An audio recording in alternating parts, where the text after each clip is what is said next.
Once upon a time, in a quaint village bordered by dense forests and sparkling lakes, there was a small shop run by a kind-hearted old man named Tobias.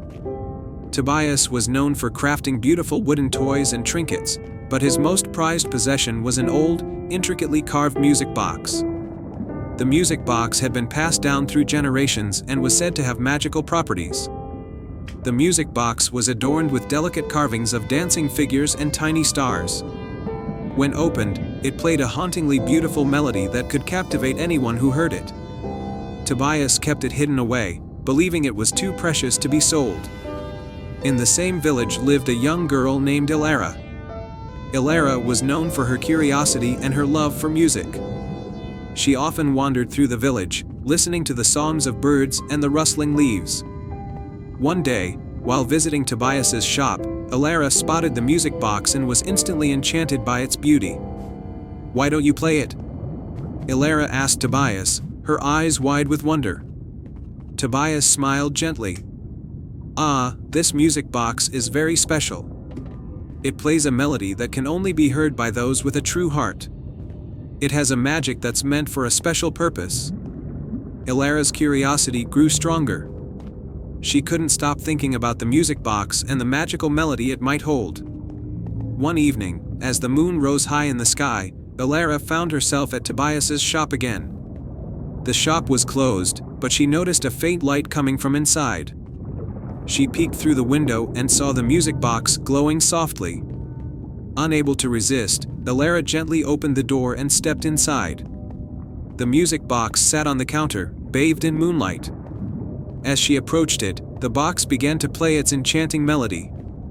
Ilara felt a strange, comforting warmth fill her heart.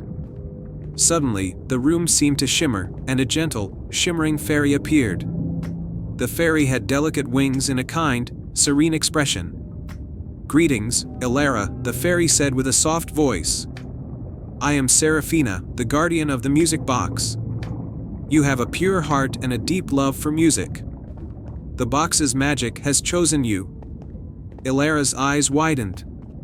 "What is the magic of the music box?" Serafina smiled. "The music box holds the power to bring joy and healing to those in need.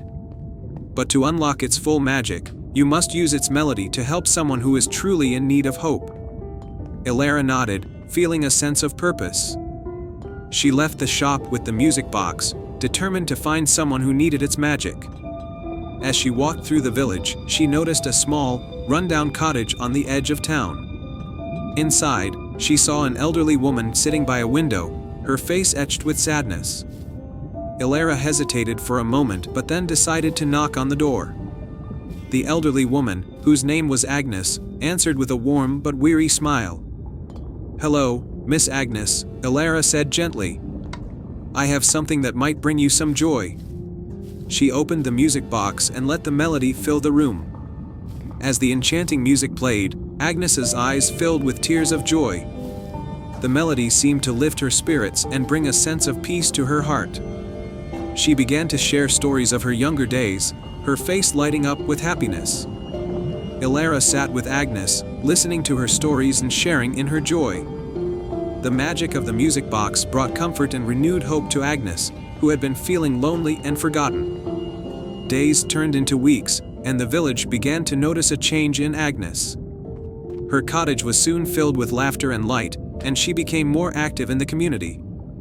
The music box's melody had not only brightened her days but had also inspired the villagers to come together and support one another. Ilara continued to use the music box's magic, visiting those who needed comfort and joy. The village flourished as the spirit of kindness and unity spread through the community. The music box's melody became a symbol of hope and connection, reminding everyone of the power of compassion. One evening, as the sun set and the stars began to twinkle, Serafina appeared once more. "You have used the music box's magic with a true heart, Ilara.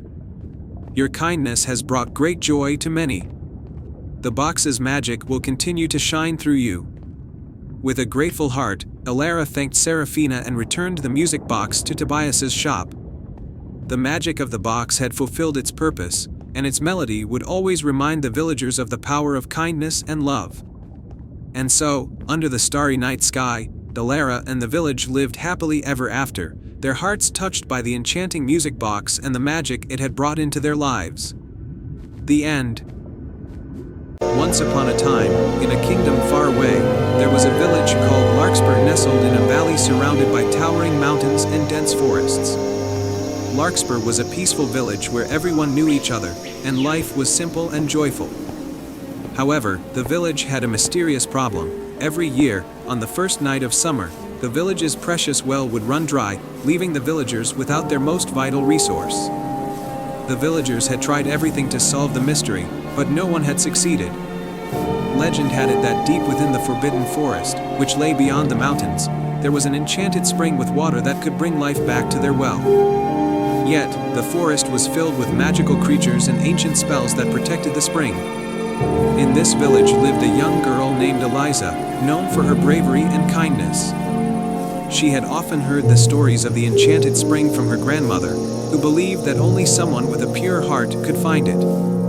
As the first night of summer approached and the well began to dry up, Eliza decided that she would venture into the forbidden forest and find the spring to save her village. Armed with her grandmother's stories and a small satchel of provisions, Eliza set out at dawn. She walked for hours, the path growing more rugged and overgrown with each step. The forest was dark and foreboding, but Eliza's resolve was strong. She followed a narrow trail until she reached a shimmering lake, where she encountered her first obstacle, a giant serpent coiled around a massive rock. "Who dares enter the forbidden forest?" the serpent hissed, its eyes glinting in the dim light. "I am Eliza of Larkspur," she replied, her voice steady. "I seek the enchanted spring to save my village." The serpent studied her for a moment before nodding. "You have courage, young one. To pass, you must answer a riddle. What is the one thing that grows when you share it, yet diminishes if you hoard it?" Eliza thought for a moment and then smiled. "It is love. The more you share it, the more it grows, but if you keep it to yourself, it withers." The serpent uncoiled and slithered away, allowing Eliza to pass. She continued her journey, the forest growing darker and the air thick with magic. Soon, she reached a clearing where a beautiful silver stag stood, its antlers shimmering like moonlight. "Welcome, brave traveler," the stag said, its voice gentle. "To find the enchanted spring, you must prove your kindness. In this forest, there is a wounded fox. Find it and heal it, and you may continue." Eliza nodded and set off in search of the fox. She wandered through the forest until she heard a faint whimpering. Following the sound, she found a small fox caught in a hunter's trap. Gently, she freed the fox and tended to its wounds with herbs from her satchel. The fox licked her hand in gratitude and scampered off into the woods. Returning to the clearing, Eliza found the stag waiting for her. "You have shown great kindness," it said. "Follow the path of glowing flowers, and you will find the spring." Eliza followed the path, which was illuminated by flowers that glowed with a soft, ethereal light. As she walked, she felt a sense of peace and determination. Finally, she reached a glade bathed in golden light. In the center of the glade was the enchanted spring, its water sparkling like diamonds. As Eliza approached the spring, a figure emerged from the water, a beautiful woman with long, flowing hair and eyes like the deepest pools. "Who comes to seek the waters of the enchanted spring?" the woman asked, her voice like the gentle ripple of the spring. "I am Eliza of Larkspur," Eliza replied, bowing her head. "I seek your waters to save my village's well, which runs dry every summer." The woman smiled kindly. "You have shown courage, kindness, and wisdom. You are worthy of the spring's gift. Take this vial of its waters and pour it into your well. It will never run dry again." With deep gratitude, Eliza filled the vial and thanked the woman. As she turned to leave, the woman spoke again. "Remember, Eliza, the magic of the spring is not just in its water, but in the courage and kindness you have shown. Carry that magic in your heart always." Eliza made her way back through the forest, retracing her steps past the silver stag and the shimmering lake. When she reached Larkspur, the villagers gathered around her, their faces filled with hope and curiosity. She poured the enchanted water into the village well, and as soon as the last drop fell, the well filled with crystal clear water, sparkling in the sunlight. The villagers rejoiced, their cheers echoing through the valley. Eliza's bravery and selflessness had saved them all. From that day on, the well never ran dry, and Larkspur flourished like never before. Eliza became a hero in her village, not just for her courageous journey but for the love and kindness she showed to everyone around her. And so, the village of Larkspur lived happily ever after, their hearts forever filled with gratitude for the brave girl who ventured into the forbidden forest and brought back the magic of the enchanted spring. Once upon a time, in a land where the seasons danced in harmony, there was a magical kingdom called Verdant Vale. Verdant Vale was unique because it experienced all 4 seasons simultaneously. Spring blossomed in the east, summer shone in the south, autumn painted the west in golden hues, and winter frosted the north. The heart of Verdant Vale was a magnificent castle where Queen Aria ruled with wisdom and kindness. The secret to the kingdom's perpetual harmony lay in the Crystal of the 4 Seasons, a magical artifact that balanced the elements of nature. The crystal was kept in the castle's highest tower, guarded by powerful enchantments. Queen Aria had a daughter named Elara, a spirited and adventurous young princess with hair as golden as the summer sun and eyes as blue as the winter sky. Elara loved exploring the kingdom and making friends with its many creatures, from the talking birds of spring to the playful foxes of autumn. One day, as Elara was playing in the garden, a dark cloud descended over Verdant Vale. The sky grew ominously dark, and the winds howled with a chilling intensity. Suddenly, a shadowy figure appeared. It was Malvuk, a sorcerer banished from Verdant Vale long ago for his dark ambitions. Queen Aria. Malvuk's voice boomed through the castle. Your reign of harmony ends today. I shall take the crystal of the 4 seasons and plunge this land into eternal darkness. Before anyone could react, Malvuk cast a spell that shattered the crystal into 4 pieces, scattering them across the kingdom. Each piece was carried away by the winds to the farthest corners of Verdant Vale.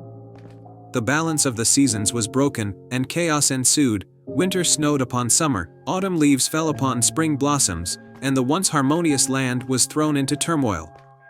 Queen Aria, though heartbroken, remained resolute. Elara, she said, her voice steady, you are the only one who can restore balance to our kingdom. You must find the 4 pieces of the crystal and bring them back. Elara, determined to save her home, set off on her quest. She traveled first to the east, where the spring blooms were wilting under a sudden frost.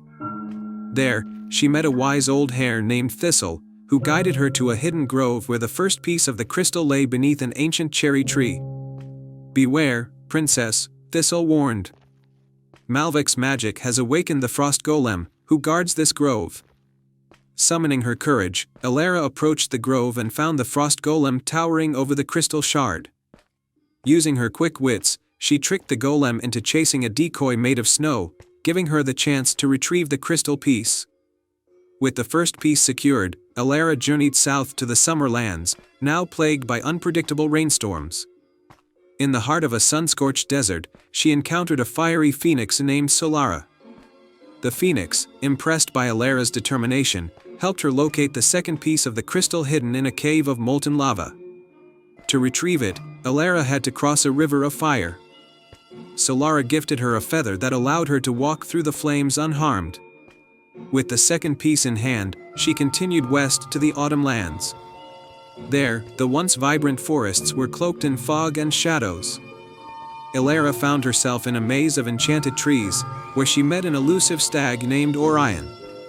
Orion led her to the center of the maze, where the third piece of the crystal was guarded by a mischievous spirit named Whisper.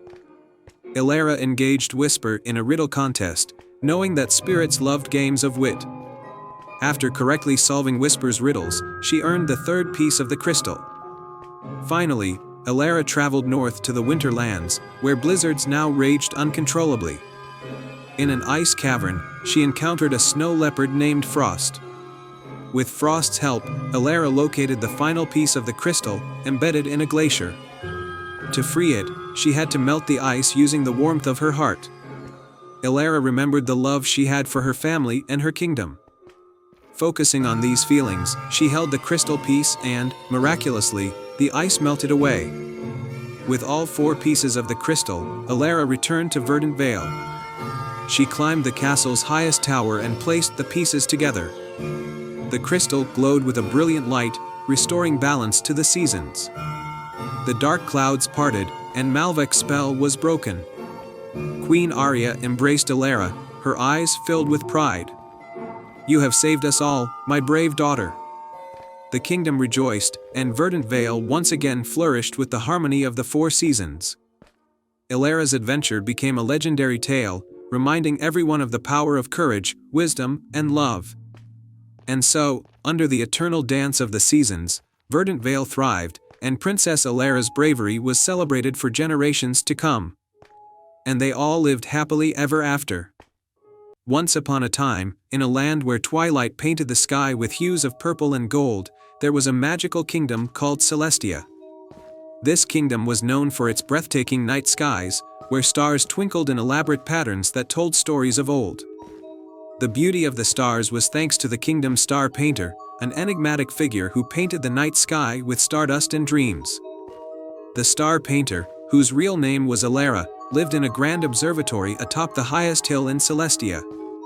She used a magical brush made from moonlight and stardust to create constellations and celestial designs. Every night, she would weave the tapestry of stars that enchanted the kingdom's people. One evening, as Elara prepared for her nightly task, a dark cloud blotted out the moon, causing the sky to become dim and gloomy. Elara realized with horror that her magical brush had gone missing. Without it, she couldn't paint the stars, and the night sky would remain dark and empty. Panicked, Elara set out on a quest to find her missing brush. Guided by the faint glimmer of the stars that still managed to shine through the darkness, she ventured into the enchanted forest, a place known for its whimsical and mysterious creatures. As Elara walked deeper into the forest, she encountered a wise old owl named Orion perched on a branch. Orion was known for his vast knowledge of the forest's secrets. "Have you seen a magical brush?" Elara asked urgently. "It's crucial for my work as the star painter." Orion hooted thoughtfully. "I've heard whispers of a shadowy figure who has been seen roaming these woods. They might have taken your brush. To find them, you must first solve the riddle of the forest." The owl presented Elara with a riddle. "I speak without a mouth and hear without ears. I have nobody, but I come alive with the wind. What am I?" Elara pondered and then answered, "An echo." Orion's eyes gleamed with approval. "You are wise, and you are on the right path. The shadowy figure you seek is hiding in the moonlit grove, where echoes come to life." With Orion's guidance, Elara reached the moonlit grove, a place where the moonlight created an enchanting glow and shadows danced among the trees. As she entered the grove, she spotted a figure cloaked in darkness, holding her magical brush. "Stop right there," Elara called out. "That brush belongs to me." The shadowy figure revealed themselves to be a mischievous sprite named Lyric, known for her love of playing tricks. Lyric had taken the brush because she wanted to create her own constellation, one that she hoped would bring laughter and joy to the land. "I didn't mean any harm," Lyric explained. "I just wanted to add a little fun to the sky." Elara smiled understandingly. "I see your intentions were good, but the brush is part of a delicate balance that keeps the night sky beautiful for everyone. Perhaps we can work together to create something special." Lyric's eyes lit up with excitement. "Really? I'd love that." The two of them collaborated, combining Lyric's playful creativity with Elara's expert touch. They painted a new constellation, one that twinkled with vibrant colors and playful shapes, bringing both wonder and joy to the night sky. The constellation told a story of harmony and friendship, reflecting the unity between Elara and Lyric. When the constellation was complete, the night sky sparkled more brilliantly than ever, and the people of Celestia rejoiced at the new addition. Elara thanked Lyric for her help, and the sprite promised to use her mischief for good from then on. Elara and Lyric's newfound friendship became the talk of the kingdom. They continued to work together, creating mesmerizing night skies that celebrated the beauty of both magic and joy. The tale of the star painter and the mischievous sprite became a beloved legend in Celestia, reminding everyone of the magic that happens when creativity and cooperation come together. And so, the kingdom of Celestia shone brightly under its enchanting sky, a testament to the power of friendship and the wonders that arise from working together. Once upon a time, in the enchanting kingdom of Lumina, there was a hidden valley known as the Valley of Stars. This valley was renowned for its stunning night sky, where stars seemed to dance and twinkle with a magical light. At the heart of the valley was the Celestial Fountain, a mystical spring said to have the power to grant a single wish under the light of a starfall. In a quaint village on the edge of the valley lived a kind and imaginative girl named Lyra. She was known for her love of stargazing and her dream of one day witnessing the legendary starfall. Her best friend was a spirited young rabbit named Tilly, who had a knack for solving puzzles and finding hidden paths. One crisp autumn evening, Lyra and Tilly noticed that the sky was clearer than usual and the stars seemed to shine more brightly. They decided that tonight might be the night of the starfall. With excitement in their hearts, they set off toward the Valley of Stars. As they entered the valley, they saw the celestial fountain shimmering under the starry sky. However, the path to the fountain was blocked by 3 magical gates, each with a unique puzzle that needed to be solved before they could reach the fountain. The first gate was the Gate of Shadows. It was adorned with intricate carvings of celestial creatures and had a riddle inscribed on it. I can be cracked, made, told, and played. What am I? Lyra and Tilly thought carefully about the riddle. Tilly's sharp eyes and quick thinking led them to the answer, a joke. As Lyra spoke the answer aloud, the gate creaked open, revealing the path to the next gate. The second gate was the Gate of Echoes. It was made of delicate, silver threads that seemed to hum with a gentle melody. To open the gate, they had to create a harmonious tune using the threads. Lyra used a small flute she carried, and Tilly used her paws to pluck the threads, creating a harmonious melody. The threads shimmered with the music, and the gate slowly opened, revealing the path to the final gate. The last gate was the Gate of Stars. It was a beautiful gate with tiny, glowing stars embedded in its surface. To open it, they needed to align the stars in a specific pattern that matched the constellations of the night sky. Lyra and Tilly carefully studied the constellations and worked together to align the stars on the gate.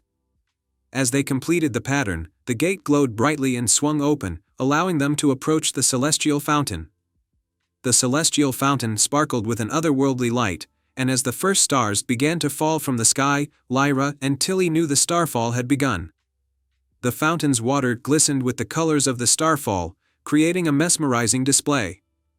Lyra took a deep breath and made her wish, her heart filled with hope and gratitude. I wish for the beauty and magic of the Valley of Stars to always be preserved, so that others may experience its wonder. The celestial fountain's water sparkled even more brightly, and a gentle breeze carried Lyra's wish throughout the valley. The stars above seemed to shine even more brightly, and the valley was bathed in a soft, enchanting glow.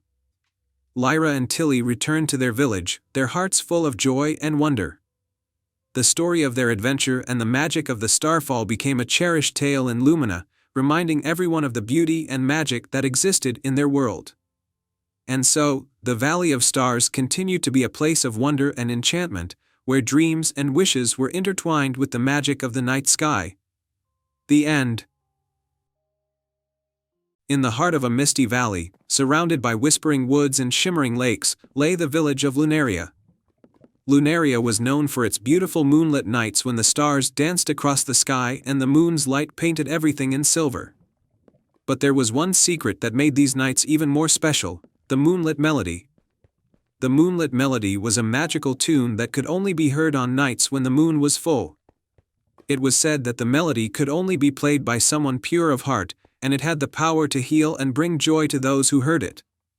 For many years, the villagers spoke of the melody, but no one had ever seen who played it. One evening, a kind-hearted young girl named Elara moved to Lunaria with her grandmother. Elara loved the village and was fascinated by the tales of the moonlit melody. Her grandmother often told her stories about how the melody could make flowers bloom in winter and bring peace to troubled hearts. On her first full moon night in Lunaria, Elara went outside to listen for the melody. As the moon rose high and the stars sparkled brightly, she heard a soft, enchanting tune drifting through the air. It was the moonlit melody. Elara followed the sound, her heart pounding with excitement. The melody led her to the edge of the village and into the dense woods. There, she found a hidden glade bathed in moonlight. In the center of the glade stood a magnificent, silver harp, its strings shimmering under the moon's glow. Sitting gracefully beside the harp was a mysterious figure cloaked in shimmering robes. The figure played the harp with delicate fingers, and the music was even more beautiful up close. Elara was mesmerized. She stepped forward, making a soft sound. The figure looked up and smiled kindly. "Who are you?" Elara asked, her voice full of wonder. "I am Lyra, the guardian of the moonlit melody," the figure replied. "I play this melody to bring joy and healing to the world. It has been my duty for many centuries." Elara's eyes widened. "Can you teach me to play the moonlit melody? I want to help others, just like you." Lyra's eyes twinkled. "The melody can only be played by those with a pure heart. If you wish to learn, you must first prove your kindness." Lyra explained that there was a magical challenge Elara needed to complete. She must help 3 people in need before the moon set. Each person would present her with a challenge, and only by solving these challenges with compassion could she earn the right to learn the melody. Elara agreed and set off on her quest. Her first stop was an elderly woman who had lost her way in the forest. Elara guided her back to her cozy cottage, sharing warm tea and stories. The woman, grateful and comforted, gave Elara a small, glowing feather as a token of thanks. Next, Elara found a wounded deer lying by the stream. She gently tended to its injuries, using her scarf to bandage its leg. The deer, now able to walk again, nudged Elara with its head and gave her a shimmering leaf as a sign of its gratitude. Finally, Elara came across a young boy sitting alone by the river, looking sad. He had lost his favorite toy boat in the river. Elara searched the water and, with a little effort, retrieved the boat. The boy's face lit up with joy, and he hugged Elara tightly, handing her a tiny, sparkling stone. With the 3 tokens, feather, leaf, and stone, Elara returned to the glade. Lyra smiled and accepted the gifts. "You have shown great kindness and compassion. You are now worthy to learn the moonlit melody." Lyra taught Elara how to play the harp and the melody that had enchanted the village for so long. Under Lyra's guidance, Elara played the harp, and the melody filled the night with a deeper magic, one of hope and healing. As the moon began to set, Lyra blessed Elara and disappeared into the mist. From then on, Elara played the moonlit melody on every full moon night, spreading joy and healing throughout Lunaria and beyond. The village of Lunaria thrived with the magic of the melody. The moonlit nights became even more magical, and the tale of Elara's kindness and the moonlit melody was passed down through generations.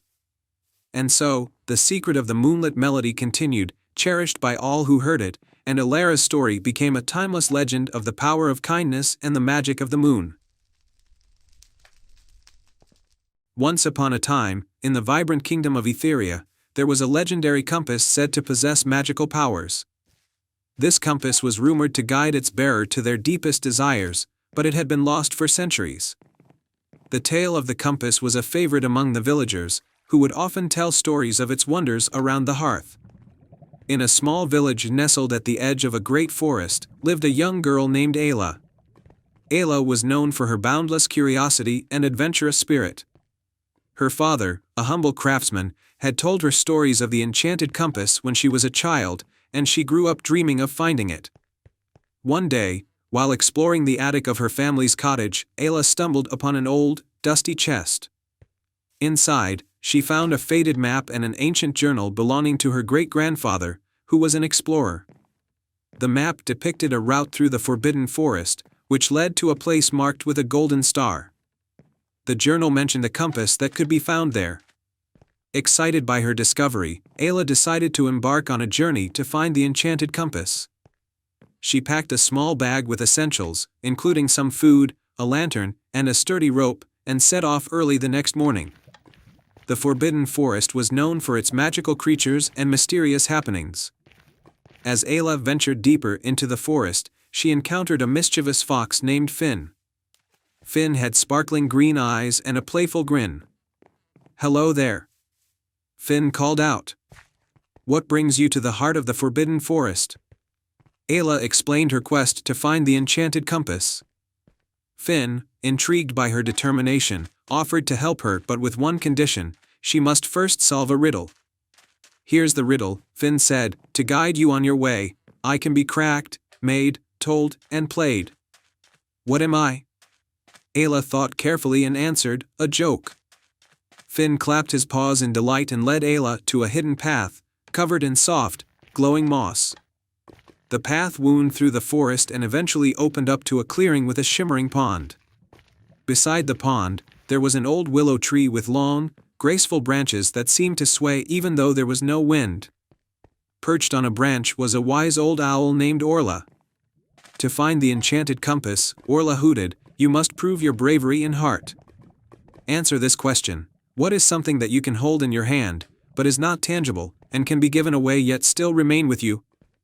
Ayla pondered the question and replied, "A promise." Orla nodded approvingly and told Ayla that the path to the compass lay across the pond. The only way to cross was to use the lily pads floating on the water, which were enchanted to reveal themselves only to those who had proven their worth. With a deep breath, Ayla stepped onto the lily pads, which glowed softly under her feet, guiding her safely to the other side of the pond.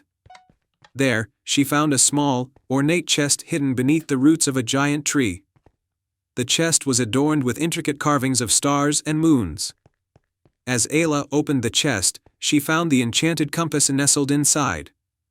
Once upon a time, in a land where magic danced through the air, there was a hidden garden known only to the stars and the moon. This enchanted garden was said to bloom only under the light of the full moon, and its flowers were rumored to possess extraordinary powers. The garden lay deep within the Whispering Forest, a place where few dared to venture. In a small village on the edge of this forest lived a kind-hearted girl named Mia. Mia loved nature and often helped her neighbors with their gardens.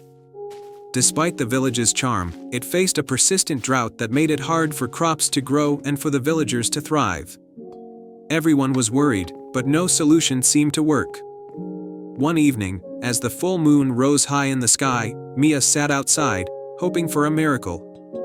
Her grandmother, a wise old woman with a twinkle in her eye, had once told her stories about the moonlit garden. Mia decided that if anyone could find a way to help her village, it would be her. The journey begins with a determined heart. Mia packed a small bag with essentials, a warm cloak, some bread, and a flask of water. She also took along a locket given to her by her grandmother for luck. As the moonlight bathed the land in a silver glow, Mia ventured into the Whispering Forest. The forest was alive with the sounds of rustling leaves and whispering branches. As Mia walked, the forest seemed to guide her, leading her deeper into its heart. After some time, she arrived at a sparkling stream that she had never seen before. The water was crystal clear and shimmered with a soft light. An old owl perched on a nearby branch greeted Mia. "Welcome, young traveler," the owl said in a deep, soothing voice.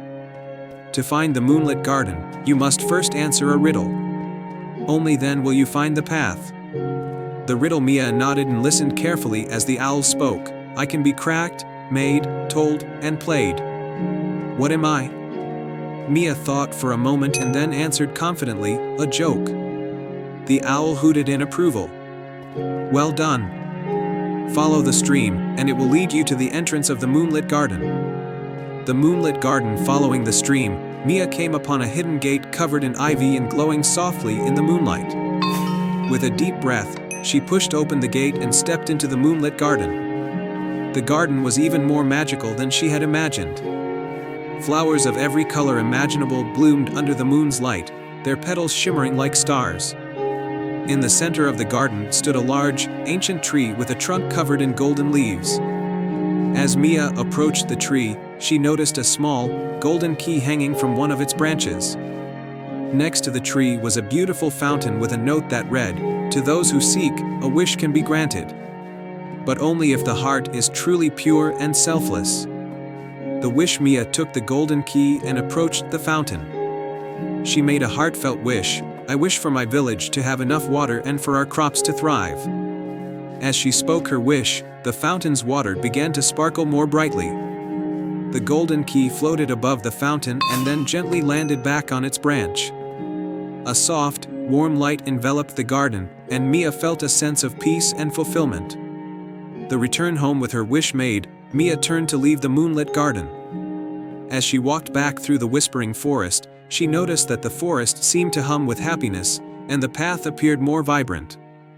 When Mia reached her village, she was greeted with astonishment. Rain had begun to fall, soaking the dry earth and filling the wells. The crops in the village gardens were already showing signs of new growth, and the villagers rejoiced at the sudden turn of events. Mia shared her story about the moonlit garden and the magical fountain with the villagers. They were amazed and grateful for the miraculous change. They celebrated with a grand feast, honoring Mia for her bravery and kindness. The legacy of the moonlit garden. The village thrived with the return of rain and abundant crops. Mia continued to care for her community, and the legend of the moonlit garden became a beloved tale passed down through generations. The garden itself remained a secret, known only to those with pure hearts and a selfless wish. As for Mia, she grew up to become a wise and compassionate leader, always guided by the magic she had witnessed in the moonlit garden. The village prospered, and the memory of the magical night lived on in the hearts of all who had witnessed the transformation. And so, the village flourished, and the moonlight continued to shine brightly over the land, a reminder of the magic that lies in kindness, hope, and the willingness to help others. The end. The Dragon and the Glass Mountain. Once upon a time, in a faraway kingdom surrounded by lush forests and rolling hills, there was a legendary mountain made entirely of glass. The glass mountain shimmered in the sunlight and glowed softly under the moonlight. It was a sight of awe and wonder, but it was also a place of great mystery, for at the very top lived a dragon named Ember. Ember was no ordinary dragon. His scales were not the dark, menacing kind seen in most tales, but instead gleamed like molten gold, reflecting the light in dazzling patterns. Ember had guarded the glass mountain for centuries, and it was said that he had been placed there by a powerful enchantress to protect a secret treasure hidden within the mountain's crystalline walls. The enchantment of the glass mountain. The people of the nearby village of Lemuria often gazed at the mountain from afar, dreaming of the treasures it held. Many brave souls had tried to climb the glass mountain to uncover its secrets, but the smooth, slippery surface made it impossible to scale, and Ember's watchful eyes saw all. In the heart of the village lived a young girl named Elara. Unlike the other villagers, Elara did not dream of riches or fame.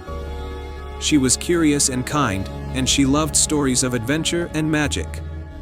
Every evening, she would sit by the fire with her grandmother, who would tell her tales of the glass mountain and the dragon that guarded it. One day, as Elara wandered through the forest collecting herbs, she found herself standing at the base of the glass mountain. She marveled at its beauty, but as she looked up, she noticed something strange. The mountain seemed to shimmer differently than usual, as if it were calling out to her. A whisper from the mountain. As Elara stood there, she heard a soft, musical whisper carried on the wind. "Seek the heart, find the flame, within lies the key to end the dragon's reign." Startled, Elara looked around, but there was no one in sight. The whisper seemed to come from the mountain itself. Driven by her curiosity, she decided to return to the village and ask her grandmother about the strange message. That evening, Elara told her grandmother about the whisper she had heard. Her grandmother's eyes widened in surprise. "The heart of the mountain," she said slowly, "is said to be where the true treasure lies. But it's not gold or jewels. It's something far more powerful, something that could change the fate of the entire kingdom." Elara's curiosity only grew. "What could it be?" she asked. "The heart of the mountain is a magical gem called the Heartstone," her grandmother explained. "It's said to have the power to control the elements and bring peace to the land. But it has been hidden for centuries, and no one knows how to find it, except for the dragon, Ember." The journey begins. Elara knew what she had to do. Despite the dangers, she decided to seek the Heartstone and uncover the secret of the glass mountain. She packed a small bag with food, a lantern, and a tiny flute her grandmother had given her when she was a child. Early the next morning, Alara set out for the glass mountain. As she approached, she noticed that the mountain's surface seemed to ripple and shift, making it appear even more impossible to climb. But Alara remembered the whisper, "Seek the heart, find the flame." She realized that the path to the Heartstone might not be a physical climb, but a journey of the heart. She stood at the base of the mountain and began to play her flute. The sweet, lilting notes floated up towards the peak. As she played, the glassy surface of the mountain began to change. The smooth surface rippled like water, and a pathway of light appeared, spiraling up towards the summit. Alara's heart raced as she stepped onto the path. It was solid beneath her feet, yet it glowed with a warmth that felt alive. She followed the path upwards, the light guiding her way as it wound around the mountain. Meeting Ember as Alara neared the top, she saw a flash of golden light ahead. There, perched at the very peak of the mountain, was Ember. His eyes, like molten lava, watched her approach. But instead of attacking, the dragon simply stared at her, as if waiting. Alara swallowed her fear and stepped forward. "I've come to find the Heartstone," she said, her voice steady. "The mountain called to me." Ember's gaze softened, and to Alara's surprise, he spoke. "The Heartstone is the source of the mountain's magic, and of my own," the dragon rumbled. "For centuries, I have guarded it, bound by the enchantress's spell. But you are different from those who have come before. You did not seek gold or glory, but something deeper. The Heartstone has chosen you." Ember lowered his head, revealing a glowing crystal embedded in the mountain's peak, just beneath his massive claws. The Heartstone pulsed with a gentle, rhythmic light, like the beating of a heart. The true treasure. Alara stepped forward, her hand trembling as she reached out to touch the Heartstone. The moment her fingers brushed against it, a wave of warmth and light enveloped her. She felt the power of the mountain, the dragon, and the ancient magic all at once. The whispering voice returned, but this time it was clear and strong. "The heart of the mountain is not just a stone, it is the love, the courage, and the kindness within you. Use its power wisely, and the kingdom will thrive." As the light faded, Alara found herself standing at the base of the mountain once more. The Heartstone rested in her hand, glowing softly. The glass mountain had returned to its original form, and Ember was nowhere to be seen. Alara returned to the village, where she shared her story and the power of the Heartstone. The villagers were amazed and grateful, for with the Heartstone, Alara was able to bring prosperity and peace to Willowbrook. The once dormant fields bloomed, the rivers flowed with crystal-clear water, and the village thrived like never before. As for Ember, the dragon was freed from his centuries-long guardianship and was last seen soaring across the skies, his golden scales glinting in the sunlight. And so, the glass mountain remained, still shimmering in the light, a testament to the power of the heart and the courage of a young girl named Alara. Once upon a time, in a land where the sun always set in hues of gold and lavender, there was a quaint village named Willowbrook. Nestled between rolling hills and lush meadows, Willowbrook was a place of peace and harmony, known for its grand willow tree at the village square. The willow tree was said to be enchanted, and its gentle whispers were believed to hold secrets of wisdom and magic. In Willowbrook lived a young boy named Finn. Finn was adventurous and curious, always eager to explore the woods and fields surrounding the village. He often sat by the willow tree, listening to its rustling leaves and dreaming of far-off lands. Finn's favorite story was about the lost star, a magical star that had once lit up the skies but had vanished long ago. Legend said that whoever found the lost star would be granted a single wish. One crisp autumn morning, as the golden leaves fell from the trees, Finn noticed something unusual near the base of the willow tree, a small, glimmering stone half buried in the ground.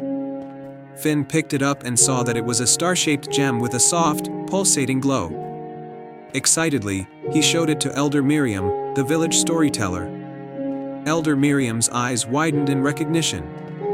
"This is the Star of Dreams," she said. "It's said to be a clue to finding the lost star. If you have it, you may be the one destined to restore the light." Determined to uncover the mystery, Finn set out on a quest to find the lost star.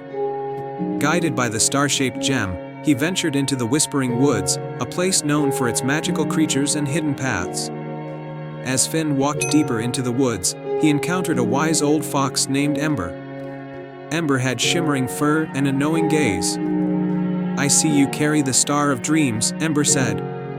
"To find the lost star, you must complete 3 trials. The first trial was to find the Path of Echoes, a hidden trail that only appeared under the light of the full moon. With Ember's guidance, Finn waited until the moon was full and discovered the path, lined with glowing mushrooms that led him to a shimmering lake. At the lake, Finn met the Lake Guardian, a graceful water sprite named Naiad. "To pass this trial, you must show true courage," Naiad said. She pointed to a chest submerged in the lake's depths. "Retrieve the key of light from the chest without fear." With a deep breath, Finn dove into the cool, clear water. As he reached the chest, he found it locked with an intricate mechanism. Using his wits and courage, he solved the puzzle and retrieved the key of light, which shone brightly in his hand. Naiad smiled and granted him passage to the next trial. The second trial took Finn to the Mountain of Echoes, where he had to find the enchanted mirror hidden in a cave. The mirror showed not only reflections but also the truth within one's heart. Inside the cave, Finn faced his fears and insecurities reflected in the mirror. He bravely confronted them, showing that he was not only courageous but also honest and true to himself. The mirror revealed the path to the enchanted crown, which Finn took as a symbol of his accomplishment.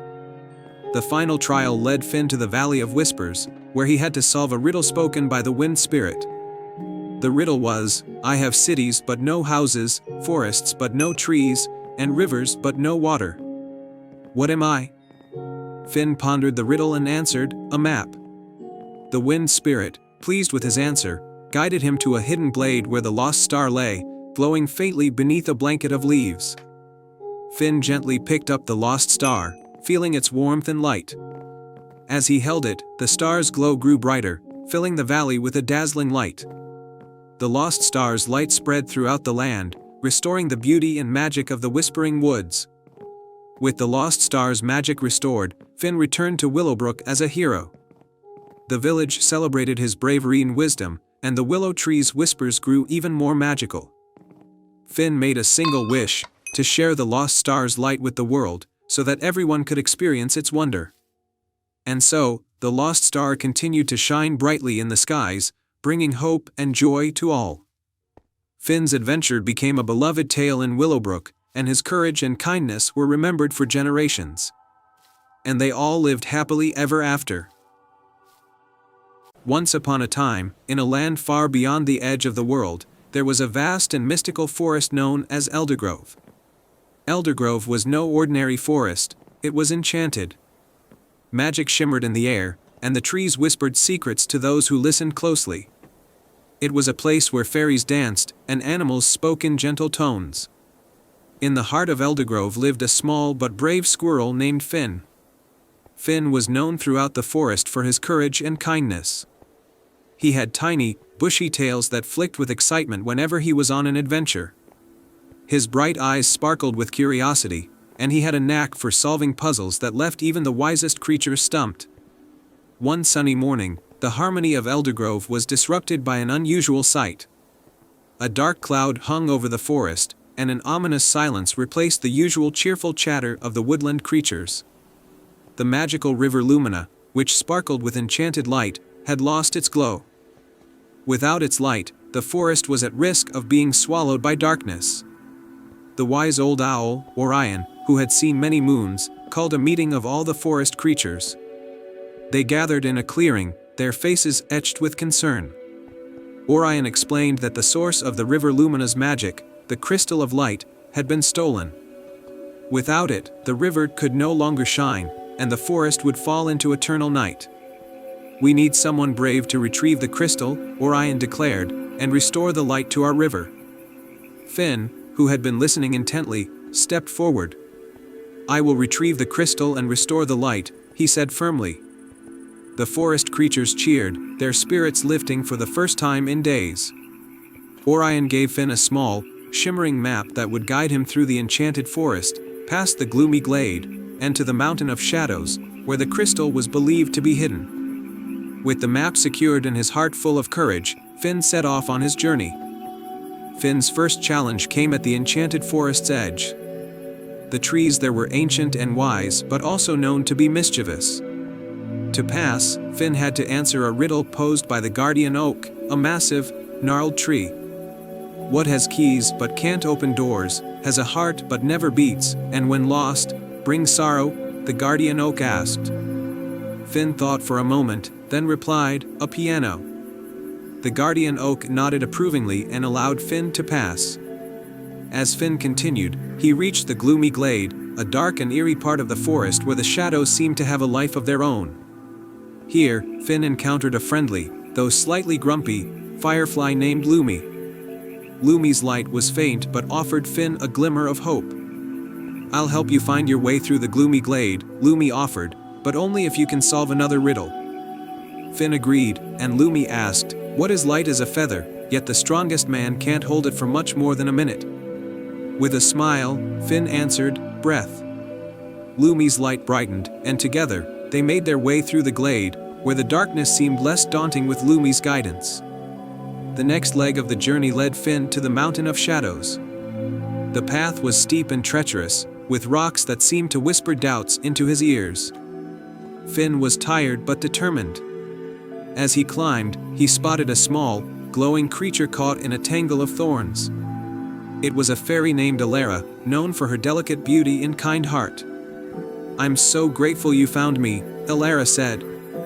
The thorns are enchanted and won't release me. If you help me, I can guide you to the crystal's hiding place. Finn freed Alara from the thorns, and she led him to a hidden cave within the mountain. Inside, the cave was filled with a soft, golden light, and there, resting on a pedestal, was the crystal of light.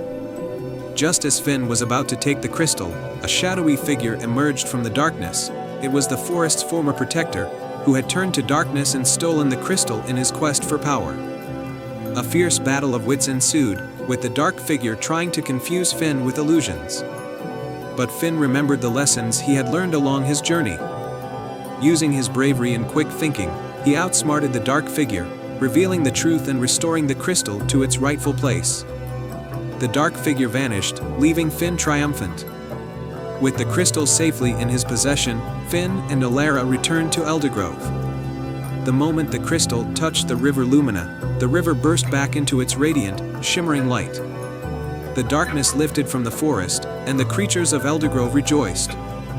Orion, the wise old owl, declared Finn a hero, and a grand celebration was held in his honor. The forest was restored to its former glory, and Finn's bravery was celebrated throughout the land. From that day on, Finn continued to be a guardian of the forest, ever ready for new adventures and always ready to help those in need. And Eldergrove thrived in the glow of the river Lumina, forever grateful to the brave little squirrel who had saved their world. And so, the enchanted forest remained a place of magic and wonder, where the light never faded and the spirit of bravery shone as brightly as ever. Once upon a time, in a peaceful village nestled beside a shimmering lake, there lived a young girl named Lila. Lila had a kind heart and an adventurous spirit, always eager to explore the world beyond the village.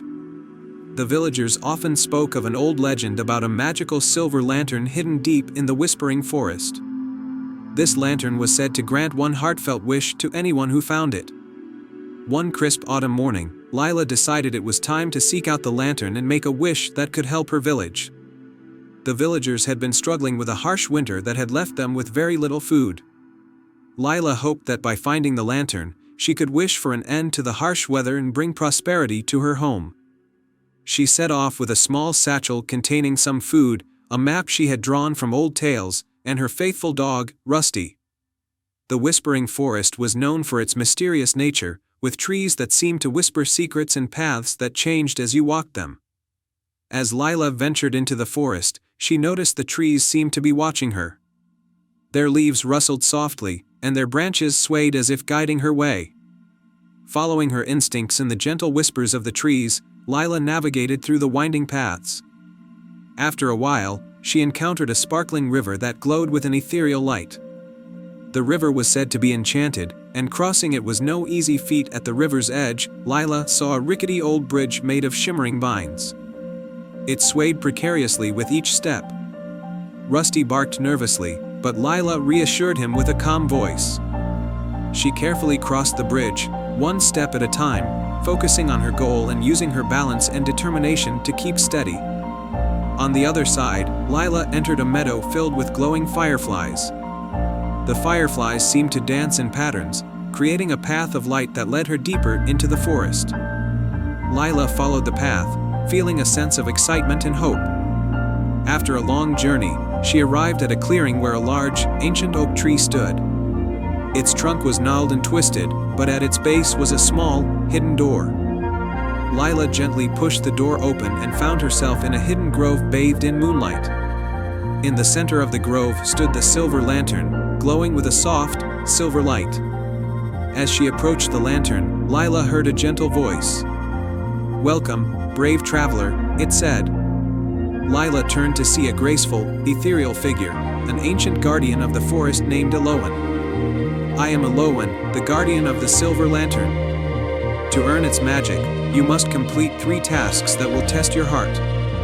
Lila nodded, her determination unwavering. "I am ready." Task 1, the Trial of Courage. The first task was to retrieve a golden feather from a high, enchanted tree guarded by a fierce but gentle phoenix. The phoenix was known for its fiery temper but was also a protector of the forest. Lila approached the tree with respect and courage. She spoke kindly to the phoenix, explaining her quest and her wish to help her village. Seeing her bravery and sincerity, the phoenix allowed her to take a feather from its plumage. Task 2, the Trial of Wisdom. The second task required Lila to solve a riddle posed by a wise old owl who lived in a hollowed-out tree. The riddle was intricate and required both cleverness and insight. Lila listened carefully to the owl's riddle and thought deeply about its meaning. After a moment, she answered correctly, impressing the owl with her wisdom. Task 3, the Trial of Kindness. The final task was to help a lost unicorn find its way back to its home. The unicorn had wandered away from its magical realm and was feeling frightened and alone. Lila comforted the unicorn with gentle words and guided it through the forest, using her kindness and compassion to reassure the unicorn. Together, they found the unicorn's home, a beautiful glade filled with sparkling light and magical flowers. Having completed all 3 tasks, Lila returned to the grove where Elowen awaited. Elowen smiled and handed Lila the silver lantern. "You have shown great courage, wisdom, and kindness. The lantern's magic is now yours." Lila took the lantern and made her way back to the village. As she approached, she saw that the harsh winter was taking its toll on the villagers. With a hopeful heart, Lila held up the silver lantern and made her wish. "I wish for an end to the harsh winter and for prosperity and happiness to return to my village." The lantern's light grew brighter, and a warm, golden glow spread over the village. The snow began to melt, the fields started to bloom, and the villagers were filled with renewed hope and joy. The village thrived once more, with plenty of food and warmth. Lila's adventure became a cherished story in the village, a tale of bravery, wisdom, and kindness that inspired everyone. She continued to explore and help others, always carrying the memory of the silver lantern and the lessons she had learned. And so, under the bright, warm skies and amidst the blooming fields, the village flourished, and Lila's legacy of hope and kindness lived on. The end.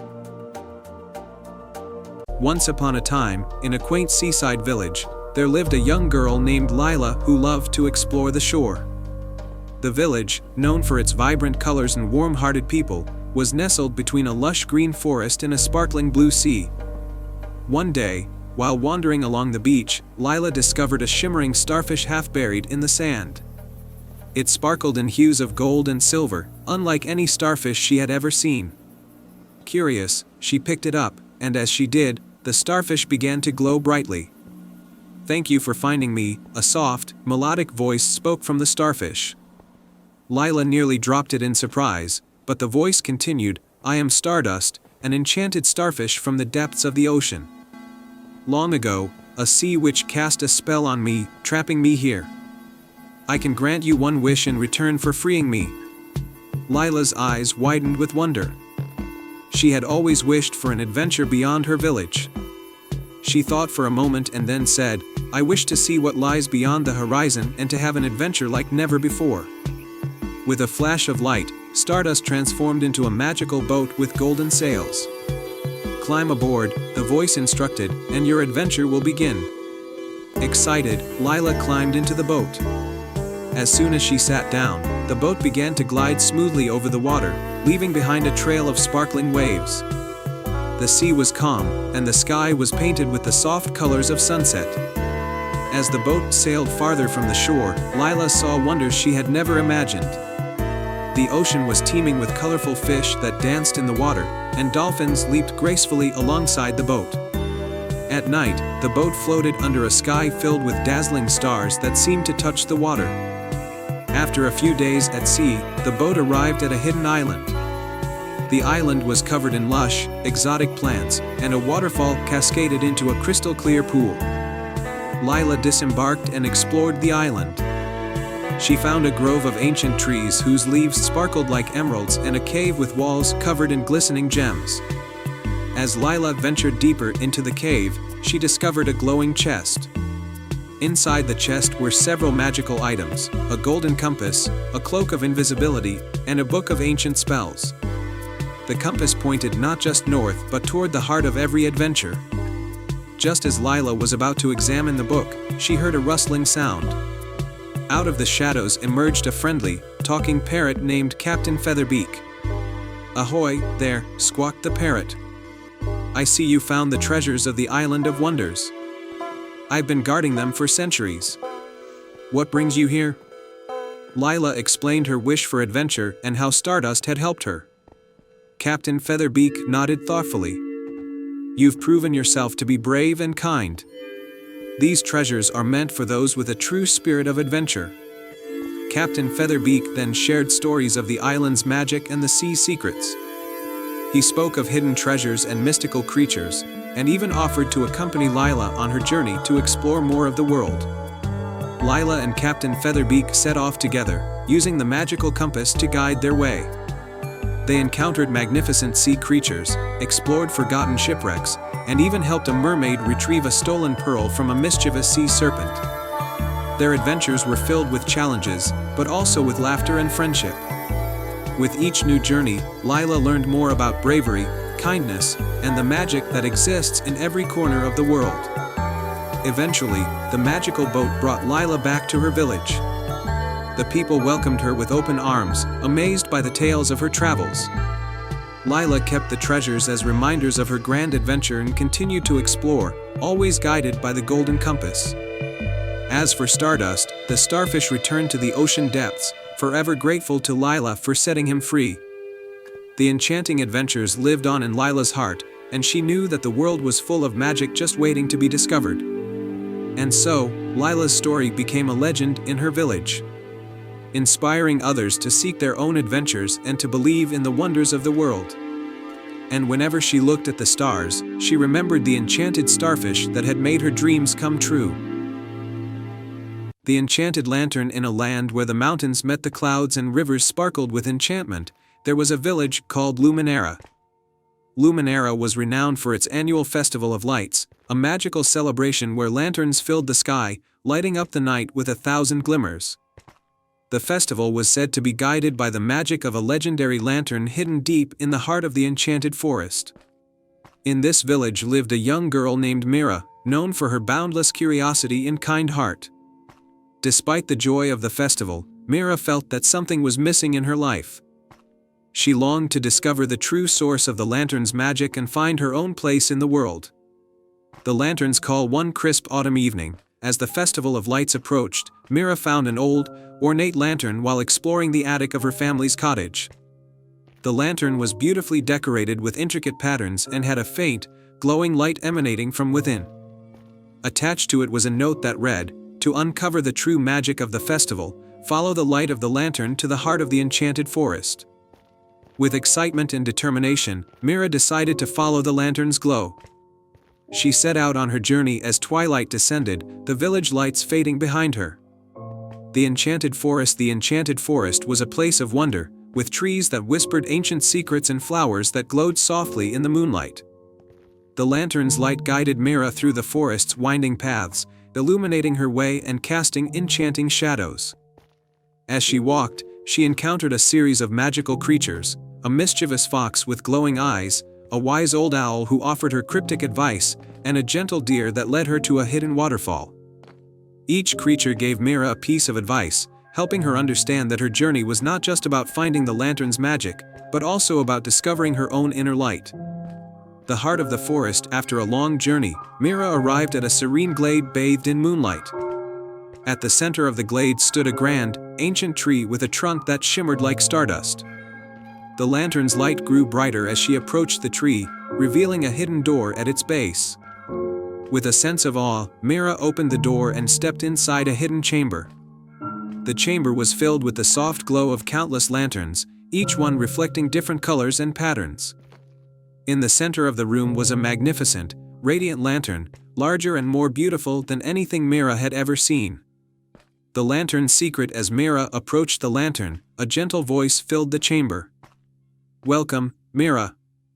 You have shown courage and kindness, and your heart has guided you here. This lantern holds the true magic of the Festival of Lights.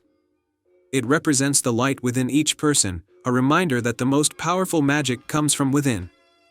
The radiant lantern's glow enveloped Mira, and she felt a warm, comforting sensation. The chamber seemed to come alive with the light of countless lanterns, creating a breathtaking display of colors and patterns. The return with a newfound understanding and a heart full of warmth, Mira returned to Luminera. The village was preparing for the Festival of Lights, and the lanterns were being set out to illuminate the night. As Mira arrived, she shared the story of her journey and the lessons she had learned. The villagers listened in awe and joined her in celebrating not just the festival, but the magic within each of them. The Festival of Lights that year was the most beautiful Luminera had ever seen. The lantern sparkled with a newfound brilliance, and the night sky was filled with the glow of hope and unity. Mira's story became a cherished tale in the village, a reminder of the light that resides in every heart. The legacy from that day on, the villagers of Luminera celebrated the Festival of Lights with even greater joy and appreciation. The lanterns were not just symbols of the festival, but of the inner light that each person carried. Mira continued to explore and share her wisdom, becoming a beloved figure in the village. And so, Luminera remained a place of magic and wonder, forever illuminated by the lanterns that reflected the true essence of its people. Once upon a time, in a quaint village nestled between rolling hills and a shimmering river, there lived a young boy named Finn. Finn was known for his adventurous spirit and his fascination with the mysteries of the world. He spent his days exploring the nearby woods, climbing trees, and dreaming of far-off lands. One day, while rummaging through the attic of his family's old cottage, Finn stumbled upon a dusty wooden box. Inside the box was an ornate compass with a gleaming, jewel-encrusted face. The compass was unlike anything Finn had ever seen, with intricate designs etched into its brass casing. At the center of the compass, where the needle usually pointed north, was a small, glowing emerald. Finn was captivated by the compass and decided to take it with him on his next adventure. He slipped it into his pocket and set off into the woods, eager to discover what secrets the compass might hold. As Finn wandered deeper into the forest, he noticed something extraordinary. The compass needle, instead of pointing north, began to sway and glow softly, guiding him toward a hidden path he had never noticed before. With excitement bubbling in his chest, Finn followed the compass's guidance. The path led Finn to a hidden glen, bathed in golden sunlight. At the center of the glen was a magnificent tree with silver leaves that shimmered like stars. Beneath the tree, a small, ancient stone archway stood, covered in moss and vines. The archway seemed to beckon Finn closer. Curious, Finn approached the archway and noticed that the compass needle was now spinning wildly. As he stepped through the archway, he was greeted by a breathtaking sight.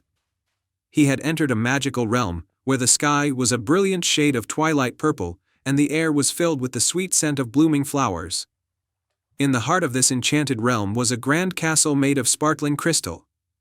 The castle's towers reached toward the heavens, and its walls shimmered with every color of the rainbow.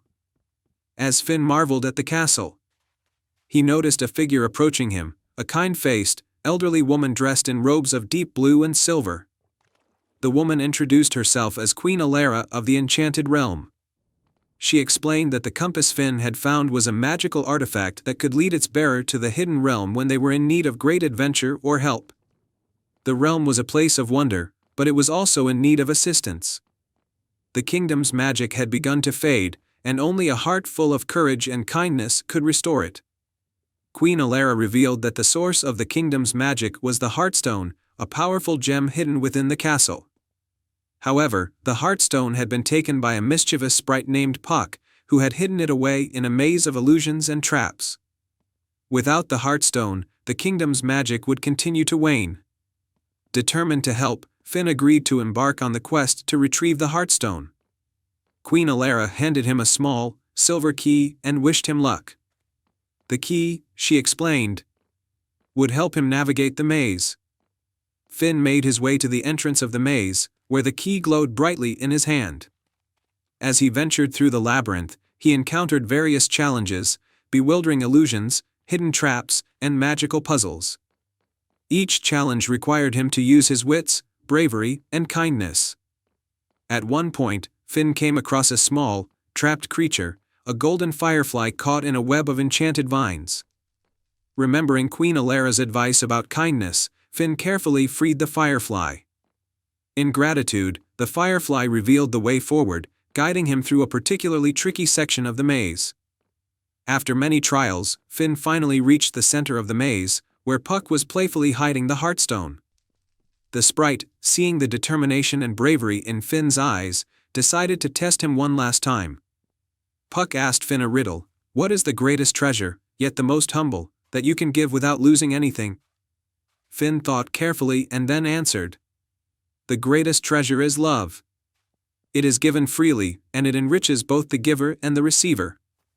Puck was touched by Finn's answer and, with a mischievous grin, handed over the Heartstone. Finn thanked Puck and made his way back to the castle.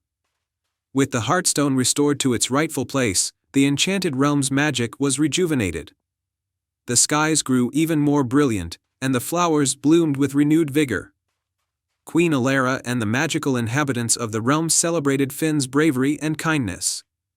As a token of their gratitude, Queen Alara gifted Finn a small, enchanted crystal that would allow him to visit the Enchanted Realm whenever he wished. Finn returned to his village, where he shared his incredible adventure with everyone, and the enchanted compass remained a cherished memento of his journey. And so, Finn's heart and the magical realm were forever intertwined, reminding him that courage, kindness, and love were the true keys to unlocking the wonders of the world. Once upon a time, in a quaint village nestled between rolling hills and a shimmering river, there was a mysterious grove known only to the most adventurous of souls. This grove was said to be enchanted, its magic visible only to those with pure hearts. In this village lived a kind-hearted girl named Alara. She was known for her bravery and compassion, often helping the villagers with their troubles. Despite her gentle nature, she had always been wary of the enchanted grove, for tales of strange creatures and hidden wonders surrounded it.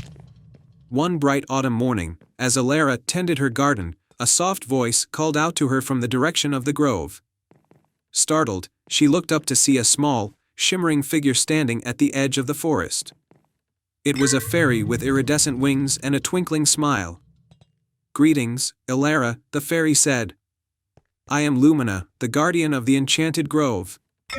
I have been watching over you and see the goodness in your heart. Our grove is in trouble, and only someone like you can help us." Alara's curiosity overcame her fear. "How can I assist you?" Lumina's eyes sparkled with gratitude. "The grove is losing its magic. A dark sorcerer named Morcar has stolen the Heartstone, the source of our enchantment. Without it, our home is fading away. We need your help to retrieve it." Alara agreed without hesitation, feeling a sense of purpose. Lumina led her to the edge of the grove where an ancient oak stood, its branches glowing faintly. The fairy handed Alara a silver locket. "This locket will guide you through the grove. Trust in its magic." With the locket in hand, Alara stepped into the grove. The trees seemed to whisper as she walked, their leaves rustling in a language only she could understand. The path twisted and turned, but the locket's gentle glow kept her on course. As she ventured deeper, Elara encountered various magical creatures, playful sprites, wise old owls, and even a grumpy troll who guarded a rickety bridge. Each creature offered her a clue or a piece of advice. And Elara listened with patience and respect. At last, she reached a clearing where a dark, foreboding tower stood. Morker's lair. The Heartstone's magic was faint, but it pulsed with a soft, rhythmic glow. Elara took a deep breath and approached the tower. Inside, Morcar sat on a throne made of shadows, clutching the Heartstone. His eyes glowed with malevolence. "Who dares to challenge me?" he roared, his voice echoing through the cold chamber. Elara stepped forward, her heart pounding but her spirit unwavering. "I am Elara, and I come to return what you have stolen." Morcar sneered. "You are brave, but bravery alone will not be enough. You must face my trials to prove your worth." He conjured 3 trials, a labyrinth of illusions, a sea of enchanted mist, and a riddle spoken by a dragon. Elara faced each challenge with courage and wisdom. The labyrinth unraveled when she recognized the true path through her own reflection, the mist parted when she spoke from her heart, and the dragon's riddle was solved by remembering the kindness she had shown to others. Impressed by her resolve, Morker's heart began to soften. He realized that his own heart had hardened over the years, and he was moved by Elara's purity and determination. "Perhaps," Morcar said slowly, "I have been wrong. The Heartstone does not belong to me, but to the grove it protects. You may take it." Elara accepted the Heartstone with a humble nod. As she left the tower, the grove's magic began to swirl around her, its vibrant colors and soothing melodies filling the air. The Heartstone was returned to its rightful place, and the enchantment of the grove was restored. Lumina and the other magical creatures welcomed Elara with joy and gratitude. The grove flourished anew, its beauty more radiant than ever. As a token of their appreciation, the fairy granted Elara a single wish. Elara wished for the grove's magic to always be a beacon of hope and kindness for all who sought its wonders. Her wish was granted, and the enchanted grove became a place where dreams and deeds of goodness intertwined. From that day on, Elara visited the grove often, not as a visitor but as a cherished friend. And the grove, in turn, continued to watch over the village and its kind-hearted inhabitants, ensuring that its magic lived on through acts of bravery and love. And so, the enchanted tale of Elara and the magical grove became a legend, reminding all who heard it that true magic lies in the heart of those who dare to be kind and courageous. The end. Once upon a time, in the heart of the Whispering Woods, there was an enchanted glade that glowed with a soft, silver light. The glade was said to be home to a magical creature known as the Moonlight Fox, whose fur shimmered with all the colors of the night sky. This fox had the power to grant a single wish to anyone who found the glade under the light of a full moon. In a nearby village, a young girl named Elara lived with her grandmother, who told her stories of the Moonlight Fox and the glade. Elara, with her heart full of dreams and kindness, wished to find the glade and help her ailing grandmother. She dreamed of a magical cure that would restore her grandmother's health and bring joy back into their lives. One evening, as the full moon rose high and bathed the world in its silvery glow, Elara decided to seek out the glade. With a lantern in hand and a heart full of hope, she ventured into the Whispering Woods. The forest was alive with the sounds of crickets and the gentle rustle of leaves. But Elara felt a comforting warmth guiding her way. As she walked deeper into the woods, she stumbled upon a trail of glowing flowers that seemed to lead her in the right direction. She followed the trail, her excitement growing with each step. The flowers' glow grew brighter until they revealed a clearing bathed in the ethereal light of the full moon. In the center of the glade stood the Moonlight Fox, its fur a dazzling tapestry of stars and moonbeams. Elara approached the Moonlight Fox with a mixture of awe and reverence. The fox's eyes, like 2 shimmering orbs, met hers with a gentle, knowing gaze. The Moonlight Fox spoke in a voice as soft as a breeze, "Brave child, you have found the enchanted glade. What is your heart's wish?" With a trembling voice, Elara said, "I wish for my grandmother's health to be restored. She has brought so much love and joy into my life, and I want her to be well again." The Moonlight Fox regarded Elara with a thoughtful look, then nodded. "A wish made with such pure intent is a rare and beautiful thing. I shall grant your wish, but remember, true magic comes from the love and care you show each day."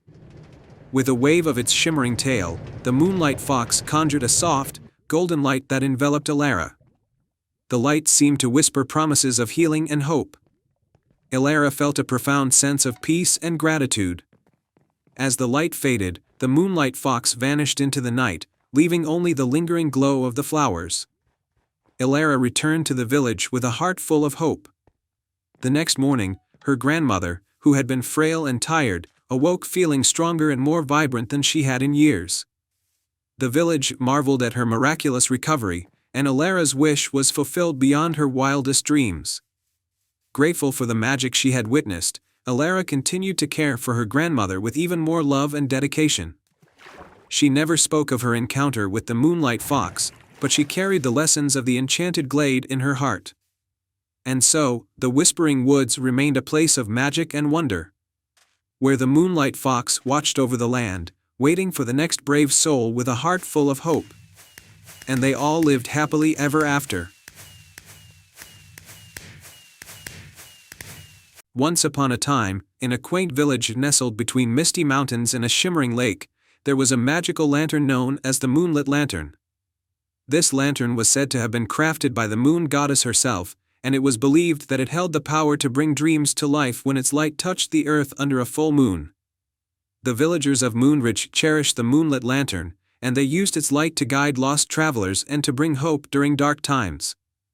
However, one year, a great storm swept through the village, and the lantern's light dimmed, losing its magic. The villagers were heartbroken, for without the lantern's glow, their dreams and hopes seemed to vanish into the darkness.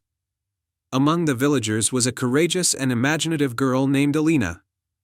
She loved the Moonlit Lantern deeply and was determined to restore its magic. One night, as she gazed at the dim, flickering light of the lantern, she heard a soft whisper in the breeze, "Find the Starlit Jewel to rekindle the lantern's light." Alina knew that the Starlit Jewel was a legendary gem believed to be hidden deep within the enchanted forest, a place filled with magical creatures and enchanted paths. Determined to help her village, Alina set out on her quest. As she ventured into the enchanted forest, she met a wise old fox named Thorn, who was known for his knowledge of the forest secrets. "Hello, Alina," Thorn greeted her. "To find the Starlit Jewel, you must first complete 3 challenges. Only then will the path to the jewel reveal itself." Alina accepted the challenges and continued her journey. The first challenge led her to a crystal-clear lake where she encountered a graceful swan named Seraphina. Seraphina's task was to test Alina's wisdom. To pass this challenge, Seraphina said, "You must solve this riddle. I can be cracked, made, told, and played. What am I?" Alina thought carefully and answered, "A joke." Seraphina smiled and gave Alina a shimmering silver feather, which would help guide her through the forest. Next, Alina reached a grove where a group of playful fairies were gathered. Their leader, a fairy named Lila, had the second challenge. Lila asked Alina to help them gather the enchanted flowers that had been scattered by a gust of wind. Alina worked with the fairies, collecting the flowers and carefully placing them back in their magical spots. Lila, pleased with Alina's kindness and dedication, gave her a sparkling veil of fairy dust, which would reveal hidden paths. For the final challenge, Alina arrived at a majestic tree with branches that reached high into the sky. The tree, named Elder, was the guardian of the enchanted forest. Elder's challenge was to test Alina's courage. "Beyond this tree lies the Cave of Echoes," Elder said. "Inside, you must find the Starlit Jewel, but beware of the illusions that guard it." Alina entered the Cave of Echoes, using the fairy dust to reveal the true path through the darkness. She faced many illusions, but her courage and determination guided her through. At the heart of the cave, she found the Starlit Jewel, glowing with a soft, celestial light. With the Starlit Jewel in hand, Alina returned to Moonridge. As she approached the moonlit lantern, she placed the jewel into its base. The moment the jewel touched the lantern, a brilliant light burst forth, illuminating the village with a warm, magical glow. The villagers gathered around the lantern, amazed by its renewed brilliance. The lantern's light was brighter than ever, and it once again filled the village with hope and joy. The dreams and wishes that had seemed lost were rekindled, and the village thrived once more. Alina's bravery and determination were celebrated, and her quest became a cherished story in Moonridge. The moonlit lantern continued to shine brightly, a symbol of hope and the magic that can be found when one follows their heart with courage and kindness. And so, Moonridge lived happily under the gentle glow of the moonlit lantern, and Alina's story was passed down through the ages, inspiring others to seek their own adventures with hearts full of hope and wonder. Once upon a time, in a faraway kingdom nestled between the rolling hills and the whispering woods, there was a hidden grove that shimmered with magic. This grove was renowned for its ancient, mystical tree called the Whispering Tree. The tree was said to grant wishes, but only to those who approached it with a pure heart. In a quaint village at the edge of this forest lived a kind-hearted young girl named Alara. She was known for her generosity and bravery. One day, while helping her grandmother tend to their vegetable garden, Alara heard a sorrowful cry coming from the edge of the forest. Following the sound, she found a tiny, injured fox trapped under a fallen branch. With great care, she freed the fox and tended to its wounds. To her surprise, the fox transformed into a graceful fairy. "Thank you, dear Alara," said the fairy, her wings sparkling in the dappled sunlight. "I am Lumina, and I am forever grateful for your kindness. I shall grant you one wish, for you have shown great compassion." Alara thought for a moment. She didn't wish for wealth or power but for something that would help everyone in her village. She wished for a bountiful harvest for her people, for the village was suffering from a terrible drought. Lumina smiled and granted her wish, promising that the village's crops would flourish like never before. As Alara returned home, she found the village abuzz with excitement. The fields were lush with golden crops, and the villagers rejoiced at the unexpected abundance. Alara's heart swelled with joy, not for her own good fortune, but for the happiness of her people. One evening, as the sun dipped below the horizon, Alara decided to visit the Whispering Tree to thank it for its magic. She entered the grove, where the air was filled with a sweet, soothing melody, and approached the grand, ancient tree. The Whispering Tree had leaves that sparkled like emeralds and bark that seemed to shimmer with a golden hue. Alara placed her hands on the tree and closed her eyes, whispering her gratitude. Suddenly, the tree's leaves rustled, and a soft, melodious voice spoke, "Dear Alara, you have shown great selflessness. Your wish has brought joy to many, and now, it is your turn to receive a blessing." Alara opened her eyes to find a small, golden acorn nestled in the tree's roots. The Whispering Tree continued, "This acorn holds the power to grant a new wish. Use it wisely, for it will reveal its true magic only when needed most." Alara took the acorn home and kept it safely hidden, knowing that she might need its magic someday. Months turned into years, and the village thrived under the care of its beloved residents. Yet, the drought became a distant memory, and the enchanted grove was visited less frequently. One fateful day, a terrible storm hit the kingdom, causing rivers to overflow and lands to flood. Alara's village was in danger of being washed away. The once bountiful fields were now submerged, and hope seemed to be slipping away. Remembering the golden acorn, Alara hurried to the grove. With a heavy heart, she approached the Whispering Tree and placed the acorn in its roots. The tree's leaves began to shimmer more brightly, and the entire grove was filled with a radiant light. The acorn began to glow with a warm, golden light. Alara, driven by her love for her village, made a heartfelt wish for the safety and protection of her home and people. The Whispering Tree's magic swirled around her, and the golden acorn transformed into a magnificent, shimmering barrier that shielded the village from the raging floodwaters. As the storm passed and the skies cleared, the village emerged unscathed. The floodwaters receded, and the fields were soon recovering. The villagers celebrated Alara's bravery and the miracle that had saved them. In the years that followed, the Whispering Tree continued to thrive, and Alara's name became legendary in the kingdom. She never forgot the lesson she learned, that true magic lies not in the wishes we make for ourselves but in the selfless acts of kindness and love we offer to others.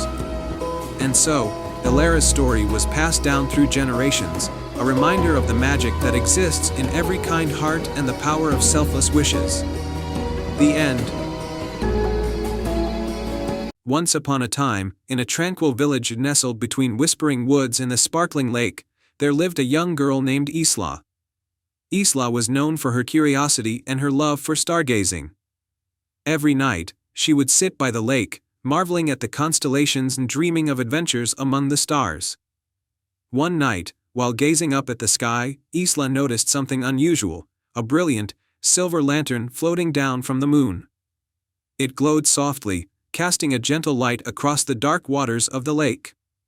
Mesmerized, Isla watched as the lantern descended and landed softly on the water's surface. Unable to contain her excitement, Isla waded into the lake and retrieved the lantern. As she held it in her hands, she felt a warm, comforting glow emanating from within. The lantern had delicate carvings of stars and moons, and it seemed to hum with a magical energy. That night, as Isla prepared for bed, she placed the lantern on her bedside table. To her amazement, the lantern began to glow brighter, and a soft, melodious voice echoed from within. "Greetings, kind-hearted soul. I am the moonlit lantern, and I hold the power to grant a single wish. To make your wish come true, you must use it for the greater good." Isla was stunned but quickly gathered her thoughts. She had always wished for something that could help others, something that could bring joy and peace to her village. After much contemplation, she made her wish. "I wish for the village to be filled with happiness and for the well-being of everyone who lives here." The lantern's glow intensified, and a shimmering light enveloped Isla. "Your wish is granted," the lantern said. "But remember, true happiness comes from within and from sharing your heart with others." The next morning, the village awoke to a miraculous sight. The once ordinary fields and gardens were now filled with vibrant flowers, lush fruits, and sparkling streams. The village square was transformed into a stunning place of joy, with colorful banners and cheerful music filling the air. The villagers were astonished and overjoyed. They gathered around Isla, who explained the story of the moonlit lantern and the wish she had made. Inspired by Isla's selflessness, the villagers worked together to maintain the newfound beauty and to create a place of harmony and happiness for all. In the days that followed, the village thrived like never before. The once modest homes were now surrounded by blooming gardens, and the lake sparkled with a magical light that seemed to dance with the stars. People from nearby villages came to visit, and the small village of Isla became known far and wide as a place of wonder and delight. Isla continued to gaze at the stars every night, grateful for the magic that had brought so much joy to her home. She often found herself by the lake, where she had first discovered the lantern, feeling a deep sense of contentment and connection to the stars. One clear night, as she sat by the lake, the moonlit lantern appeared once more. The same soft, melodious voice spoke to her. "Dear Isla, your wish has brought happiness to many, and your heart has shown great kindness. For this, you are now the guardian of the moonlit lantern. Use its magic wisely and share its light with others in need." Isla accepted the responsibility with grace and continued to use the lantern's magic to help those who needed it most. The village of Isla remained a beacon of joy and kindness, its story becoming a cherished legend among the stars. And so, Isla's life was filled with purpose and fulfillment, and her village thrived under the magic of the moonlit lantern. The tale of the lantern and the kind-hearted girl was passed down through generations, a reminder of the power of selflessness and the magic that can be found in the simplest of wishes. And they all lived happily ever after. Once upon a time, in a village nestled between rolling hills and dense forests, there was a humble garden known only to the villagers as the Moonlit Garden. It was a place of wonder and magic, where flowers glowed softly in the dark and the air was always filled with a sweet, enchanting melody. In this village lived a young girl named Alara, who had always been drawn to the Moonlit Garden. Her parents had told her many tales of its wonders, but no one was ever allowed to visit it at night. They said the garden was guarded by mystical creatures who only allowed the pure of heart to enter. One evening, as the full moon rose high in the sky, Alara's curiosity got the better of her. She quietly slipped out of her home and made her way to the moonlit garden. The air was cool, and the moonlight cast a silvery glow on everything around her. As she approached the garden's gate, she noticed a small key hanging on a vine-covered branch. With trembling hands, Alara took the key and unlocked the gate. As it creaked open, she was greeted by the most breathtaking sight she had ever seen. The garden was filled with flowers of every color imaginable, their petals shimmering like gems.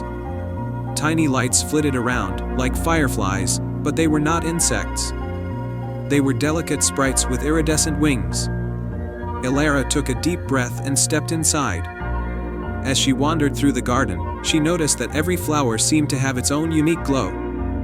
Some were soft pastels, while others were vivid, almost otherworldly hues.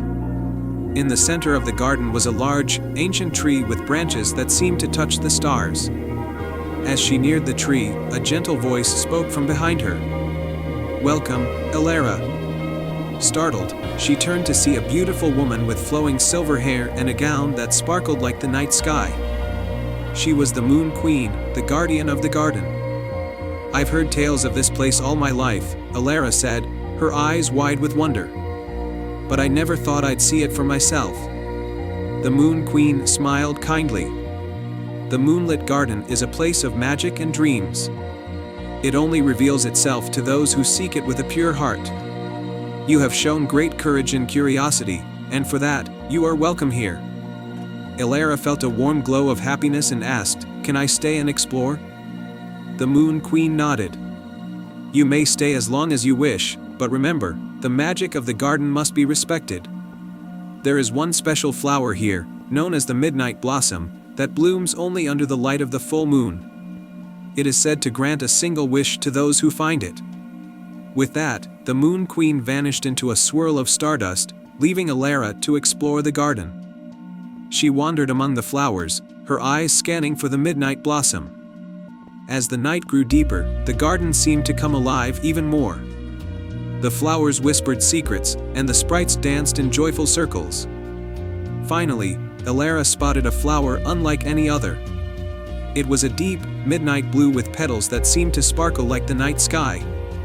She knew she had found the midnight blossom. Her heart raced with excitement as she approached it.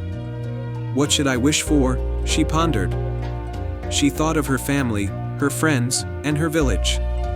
She wanted something that would bring happiness and harmony to all. After a moment of contemplation, she closed her eyes and made her wish. "I wish for the moonlit garden's magic to bring peace and joy to my village," she said softly. The flower's petals glowed brighter, and a gentle breeze swept through the garden. Alara felt a sense of contentment and knew her wish had been heard. As dawn approached, the garden began to fade, and the moonlight dimmed. Alara found herself standing outside the garden's gate once more. She glanced back one last time and saw the gate gently closing, as if to say farewell. Returning to her village, Alara found it to be transformed. The once quiet streets were now bustling with joy and laughter. The village had been touched by the garden's magic, and the people seemed to live in perfect harmony. Alara never spoke of her night in the moonlit garden, but she knew that the magic she had wished for had made her village a place of wonder and happiness. And every now and then, on a clear, moonlit night, she would look up at the sky and smile, knowing that the magic of the moonlit garden was always watching over her. And so, Alara lived happily ever after, in a village where dreams and magic came true. Once upon a time, in a peaceful village surrounded by whispering woods and sparkling streams, there was a young girl named Leora. Leora was known for her curiosity and boundless energy. She was always exploring the forests and meadows near her home, discovering hidden nooks and secrets. One evening, as Leora played by the edge of the forest, she found an old, ornate compass buried beneath a tangle of roots. The compass was unlike any she had ever seen. Its needle shimmered with a soft, silvery light, and its face was adorned with intricate designs of stars and moons. Leora picked it up, feeling a tingle of excitement. As she examined the compass, The needle began to spin wildly. Then, to her amazement, it settled, pointing directly into the heart of the forest. Intrigued, Leora decided to follow it. She ventured deeper into the woods, the compass guiding her through the darkening forest. The forest seemed to come alive as she walked. The leaves rustled with whispers, and tiny glowing lights danced around her. After a while, she reached a hidden grove bathed in soft moonlight. At the center of the grove stood a grand oak tree with a door carved into its trunk. Leora approached the door, which was adorned with silver vines and sparkling gems. She hesitated for a moment, then took a deep breath and knocked. The door creaked open, revealing a spiral staircase leading down into the earth. With a mix of excitement and apprehension, Leora descended the staircase. At the bottom, Leora found herself in a magical underground realm. The air was filled with the scent of blooming flowers, and the walls glittered with crystals that reflected a myriad of colors. She walked down a path lined with glowing mushrooms and came to a large, shimmering pool. From the pool emerged a graceful figure with shimmering wings, a moon fairy named Celine. Celine's eyes sparkled like the night sky as she greeted Leora. "Welcome, brave traveler. I am Celine, the guardian of the Moonlight Compass. It has brought you here because our realm is in need of your help." Leora looked around in wonder. "What can I do to help?" Celine explained that the moonlight that illuminated their realm was fading. The source of their moonlight, a magical moonstone, had been stolen by a shadowy figure known as the Gloom Sprite. Without the moonstone, the realm would lose its light and magic. "The Gloom Sprite has hidden the moonstone in the Cave of Shadows," Celine said. "Only someone with a pure heart and unwavering courage can retrieve it." Determined to help, Leora accepted the challenge. Celine gave her a small, moonlit vial filled with shimmering liquid. "This vial will protect you from the shadows. Trust in your compass, and it will guide you to the cave." With the vial in hand and her compass leading the way, Leora set off towards the Cave of Shadows. The path was dark and winding, and the shadows seemed to stretch and twist around her. She took a deep breath and held the vial close, feeling its warmth. As she approached the cave's entrance, she saw the Gloom Sprite. A small, mischievous figure cloaked in darkness, guarding the moonstone. The sprite was twirling the moonstone in his hands, casting eerie shadows on the cave walls. "Why have you stolen the moonstone?" Leora asked bravely. The Gloom Sprite sighed, his eyes softening. "I took it because I wanted to be the most powerful sprite in the realm. I didn't realize how much the moonstone meant to everyone. Without it, the magic of the realm is fading, and I feel it too." Leora's heart went out to the sprite. "It's not too late to make things right. Return the moonstone, and we can restore the light and magic together." The Gloom Sprite looked at Leora, her kindness touching him deeply. With a reluctant nod, he handed her the moonstone. As soon as the moonstone was in Leora's hands, its light began to shine brightly once more. With the moonstone secured, Leora made her way back to the moonlit realm. The moment she stepped into the underground realm, the moonstone's light bathed everything in a warm, silvery glow. The crystals sparkled even more brilliantly, and the air was filled with a renewed sense of magic. Celine and the other magical beings gathered to greet Leora. "You have done it!" Celine exclaimed. "You've restored the moonstone and saved our realm. Your courage and kindness have brought back our light." The moon fairy and the magical creatures celebrated Leora's bravery, and as a token of their gratitude, Celine bestowed upon her a pendant with a tiny moonstone charm. "This pendant will always guide you back to our realm whenever you need it." Leora bid farewell to her new friends and returned to her village, the moonlight guiding her way. She kept the pendant close, a reminder of her incredible adventure and the magic she had helped restore. From that day on, Leora's tales of the moonlit realm and her brave journey became legendary in her village. The compass, once a mysterious artifact, now rested safely in her home, a symbol of the adventure and the magic that awaited those with a pure heart and a sense of wonder. The end.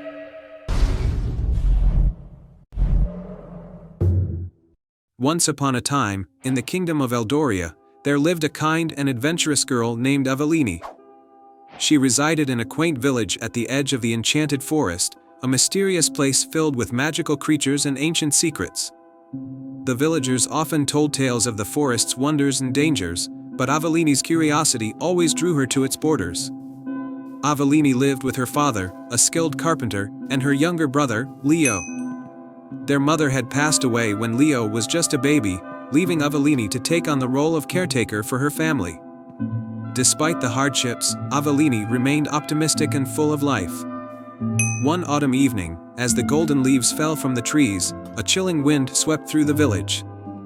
The villagers gathered in the town square to discuss a growing problem. The enchanted forest had begun to spread its roots and vines into the village, causing crops to wither and homes to become entangled. They feared that if the forest's magic continued to encroach, their village would be consumed. An old woman named Matilda, who was known for her wisdom and knowledge of the forest, stepped forward. "The forest is alive with magic," she said, "and it is disturbed by an imbalance. The heart of the forest, a magical crystal that keeps the forest in harmony, has been stolen by a dark sorceress named Morgana. Only by retrieving the crystal can we restore balance and save our village." The villagers were frightened, but Avellini felt a stirring of courage within her. "I will go into the enchanted forest and retrieve the heart of the forest," she declared. Despite her father's protests, Avellini was determined to save her home. Equipped with her father's handcrafted bow, a quiver of arrows, and a small satchel of provisions, Avellini set off into the enchanted forest. The forest was both beautiful and eerie, with towering trees that seemed to whisper secrets and glowing flowers that lit her path. She walked for hours, guided by the light of the full moon. As she ventured deeper, Avellini encountered a fox with fur as white as snow and eyes that sparkled like sapphires. "Greetings, young adventurer," the fox said. "I am Finn, guardian of the forest. I sense your noble quest to retrieve the heart of the forest. I will guide you, but you must prove your worthiness by solving 3 riddles." Avellini nodded, ready for the challenge. Finn's first riddle was, "I speak without a mouth and hear without ears. I have no body, but I come alive with the wind. What am I?" Avellini thought for a moment before answering, "An echo." Finn nodded in approval. "Very good. The second riddle, I am not alive, but I grow. I don't have lungs, but I need air. I don't have a mouth, but water kills me. What am I?" "Fire," Avellini replied confidently. "Correct," said Finn. "Now for the final riddle. I am seen in the water if seen in the sky. I am in the rainbow, a jay's feather, and lapis lazuli. What am I?" "Blue," Avellini answered. Finn smiled. "You are indeed worthy. Follow me." The fox led Avellini through winding paths and hidden trails until they reached a dark cave, where Morgana resided. As they approached the cave, Morgana appeared, her eyes glowing with malice. "So, a brave girl comes to steal my prize," she hissed. "You cannot defeat me." Avellini stood tall. "I do not wish to fight. I only seek to restore balance and save my village. The heart of the forest does not belong to you." Morgana laughed, but before she could cast a spell, Finn darted forward, distracting her. Seizing the opportunity, Avellini knocked an arrow and aimed for the crystal hanging around Morgana's neck. With a deep breath, she released the arrow, striking the crystal and shattering its chain. The heart of the forest fell to the ground, and Avellini quickly retrieved it. Morgana screamed in rage, but as Avellini held the crystal high, its light filled the cave, driving the sorceress back. The forest responded to the crystal's power, and Morgana, unable to withstand its pure magic, vanished in a swirl of dark smoke. With the heart of the forest in hand, Avellini and Finn returned to the heart of the enchanted forest. There, they placed the crystal in its rightful place, and the forest immediately began to heal. The roots and vines withdrew from the village, and the balance was restored. Avellini returned to her village a hero. The villagers celebrated her bravery and wisdom, and her father and brother embraced her with tears of joy. The heart of the forest continued to protect the village, ensuring its prosperity for generations to come. And so, Avellini's tale became a cherished legend in Eldoria, a story of courage, kindness, and the magic of a brave heart. And they all lived happily ever after. Once upon a time, in the peaceful village of Brookside, there lived a humble fisherman named Finn. Finn was known for his kind heart and unwavering determination. He lived with his mother in a small cottage by the river. Every day, Finn would go out on his small boat, hoping to catch enough fish to support them both. One year, a terrible drought struck Brookside. The river dried up, and fish became scarce. The villagers struggled to find food, and Finn worried for his mother and the people of his village. He decided to venture beyond the river and seek out the legendary Enchanted Lake, where it was said that fish were plentiful and magical creatures resided. Finn set off early one morning, guided by the stories he had heard as a child. He traveled through dense forests, crossed rocky mountains, and finally, after days of arduous journey, he reached the Enchanted Lake. The lake was surrounded by lush greenery, and its waters sparkled like diamonds under the sun. As Finn approached the lake, he was greeted by a gentle, melodious voice. It was the voice of the lake's guardian, a beautiful water nymph named Alara. "Welcome, brave fisherman," Alara said. "Why have you come to the Enchanted Lake?" Finn explained the plight of his village and his hope to bring back enough fish to feed his people. Alara listened with empathy and nodded. "Your heart is pure, and your intentions are noble. I will help you. But first, you must prove your courage and kindness." Alara set 3 challenges for Finn. The first challenge was to catch a fish from the deepest part of the lake. Alara warned Finn that the depths were home to many mystical creatures. With determination, Finn set out on his boat and cast his net into the deepest waters. After a long struggle, he managed to catch a shimmering, golden fish. He released it back into the lake, showing respect for its beauty. For the second challenge, Alara asked Finn to find and return a lost pearl that had fallen into the lake's depths. Finn dived into the water and swam deep, encountering various magical creatures. He finally found the pearl, guarded by a giant turtle. Finn spoke gently to the turtle, explaining his quest. Moved by Finn's sincerity, the turtle gave him the pearl. Impressed by Finn's bravery and kindness, Alara granted him a magical net that would always provide enough fish for his village. She also blessed him with the ability to communicate with the creatures of the lake, ensuring he could seek their help in times of need. Finn thanked Alara and promised to use the magic wisely. He filled his boat with fish and began his journey back to Brookside. Along the way, he shared some of the fish with people he met, spreading hope and kindness. When Finn returned to his village, the people were overjoyed. The river was still dry, but Finn's boat was filled with enough fish to feed everyone. The villagers celebrated and thanked Finn for his bravery and selflessness. Using the magical net, Finn continued to provide for his village, ensuring that no one went hungry. He taught the villagers how to respect and care for nature. Just as he had learned from Alara, the village of Brookside flourished once again, and Finn's story became a legend. Years passed, and Finn grew old. He often visited the Enchanted Lake to see Alara and thank her for her guidance. He shared his wisdom with the younger generation, teaching them about courage, kindness, and the importance of living in harmony with nature. The tale of Finn and the Enchanted Lake was passed down through generations.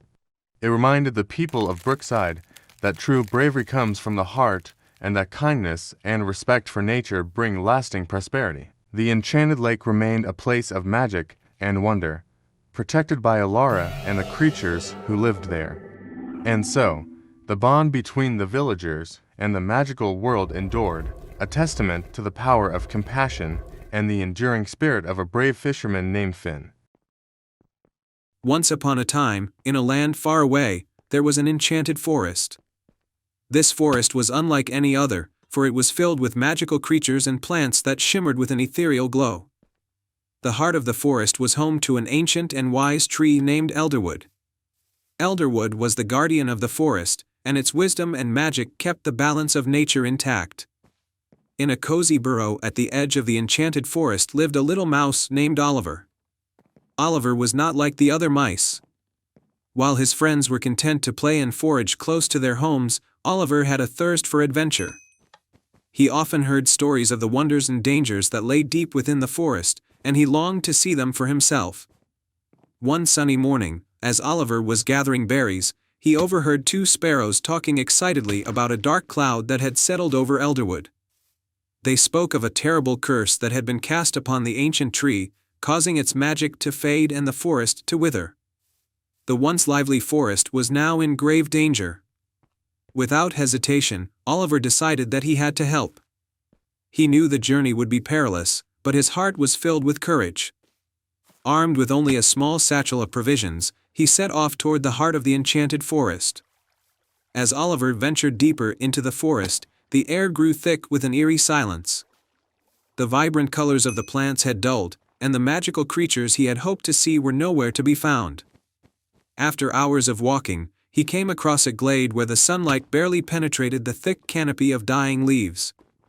In the center of the glade stood Elderwood. The once majestic tree now looked ancient and frail, its branches drooping and its bark cracked. Oliver approached Elderwood, feeling a mix of awe and sadness. As he stood before the tree, he heard a faint whisper. "Who dares to approach me?" the voice asked, echoing through the glade. "It is I, Oliver, a humble mouse from the edge of the forest," Oliver replied, trying to keep his voice steady.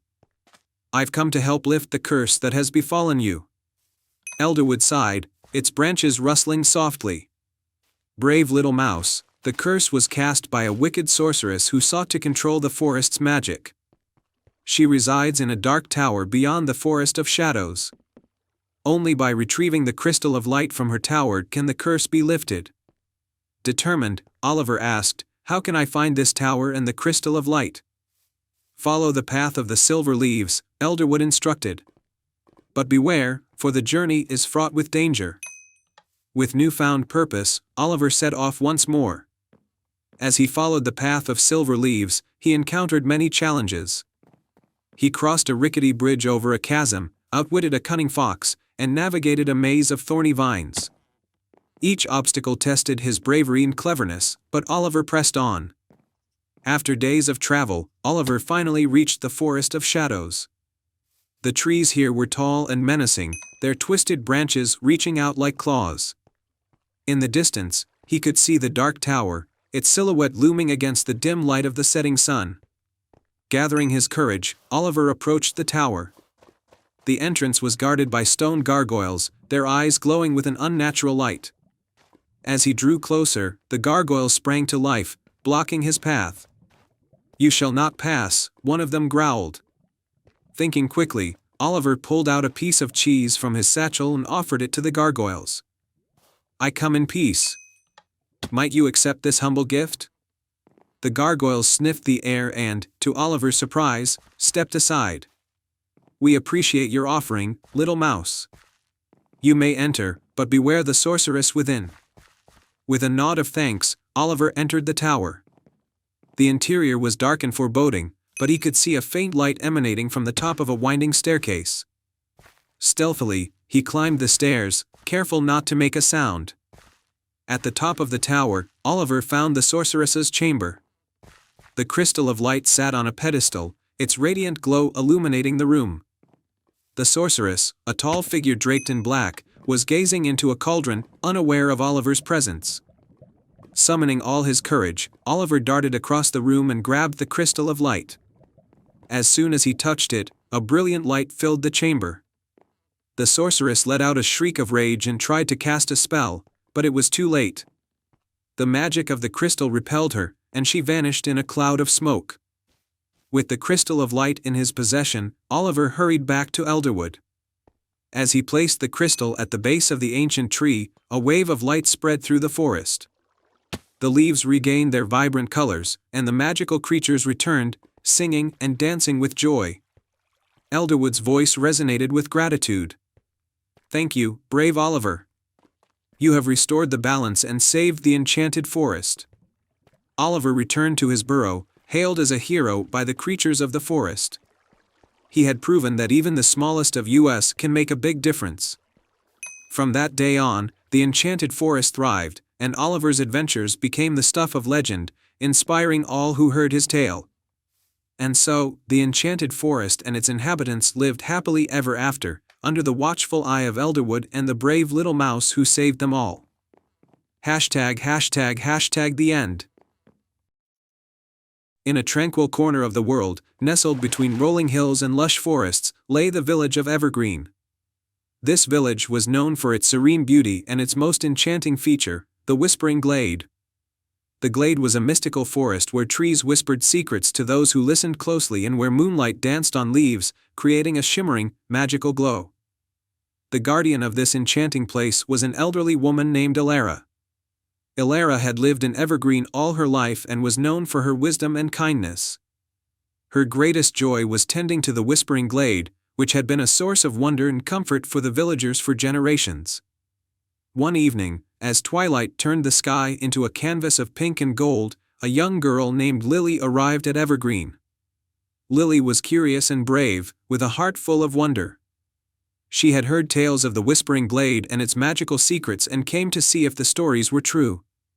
The glade's secret Elara welcomed Lily warmly and agreed to take her to the Whispering Glade. As they walked through the forest, Elara explained that the glade was special because it held a powerful secret, one that was protected by a hidden enchantment. This secret was a magical crystal known as the Heart of the Glade. The crystal had the power to grant one true wish, but only to someone who proved their worthiness. When they reached the heart of the glade, a small, clear pool surrounded by ancient trees, Elara pointed out the crystal nestled at the pool's center. It glowed softly, casting a serene light across the glade. The challenge of courage. Elara told Lily that to be worthy of making a wish, she must face 3 challenges that tested her courage, kindness, and wisdom. The first challenge was to retrieve a special leaf from the top of the tallest tree in the glade. Lily looked up at the towering tree, its branches reaching high into the sky. With determination, she began to climb. The tree's branches were thick and gnarled, but Lily's courage and perseverance helped her overcome her fears. She reached the top and carefully plucked the shimmering leaf, which glowed with a soft light. The challenge of kindness next, Elara led Lily to a small clearing where a magical creature called a Lumisprite was trapped in a net of sparkling threads. The Lumisprite was crying softly, and its light was dimming. Elara explained that the Lumisprite was the guardian of the second challenge, which tested kindness. Lily approached the Lumisprite gently, speaking soothingly. She carefully freed it from the net, using a delicate touch to avoid hurting it. The Lumisprite's light brightened as it felt Lily's compassion. Grateful, it revealed a hidden path through the glade, leading to the final challenge. The challenge of wisdom. The final challenge was to solve a riddle that would reveal the location of the heart of the glade. At the end of the hidden path, Lily found an ancient stone with inscriptions. The riddle read, "I can be cracked, made, told, and played. What am I?" Lily thought carefully.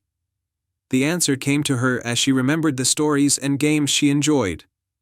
With a confident smile, she answered, "A joke." The stone shifted, revealing a hidden compartment containing the heart of the glade. The true wish. With the heart of the glade in hand, Lily faced her most important decision. Elara had told her that the wish must be selfless, made with the purest of intentions. Lily closed her eyes and thought deeply about what her wish should be.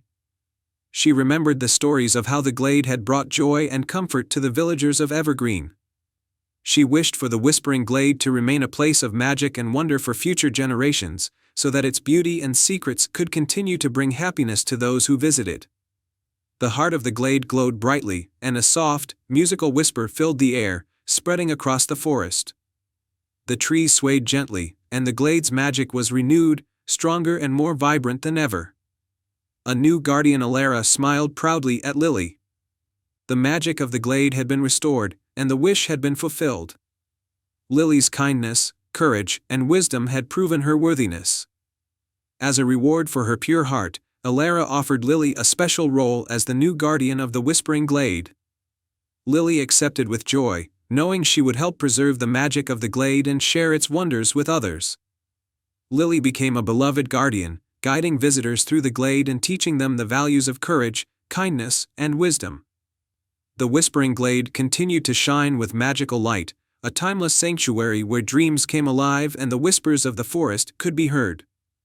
And so, in the village of Evergreen, the Whispering Glade remained a beacon of magic and wonder, thanks to the bravery and selflessness of a young girl who embraced the enchantment of the forest and made a wish that would be remembered forever.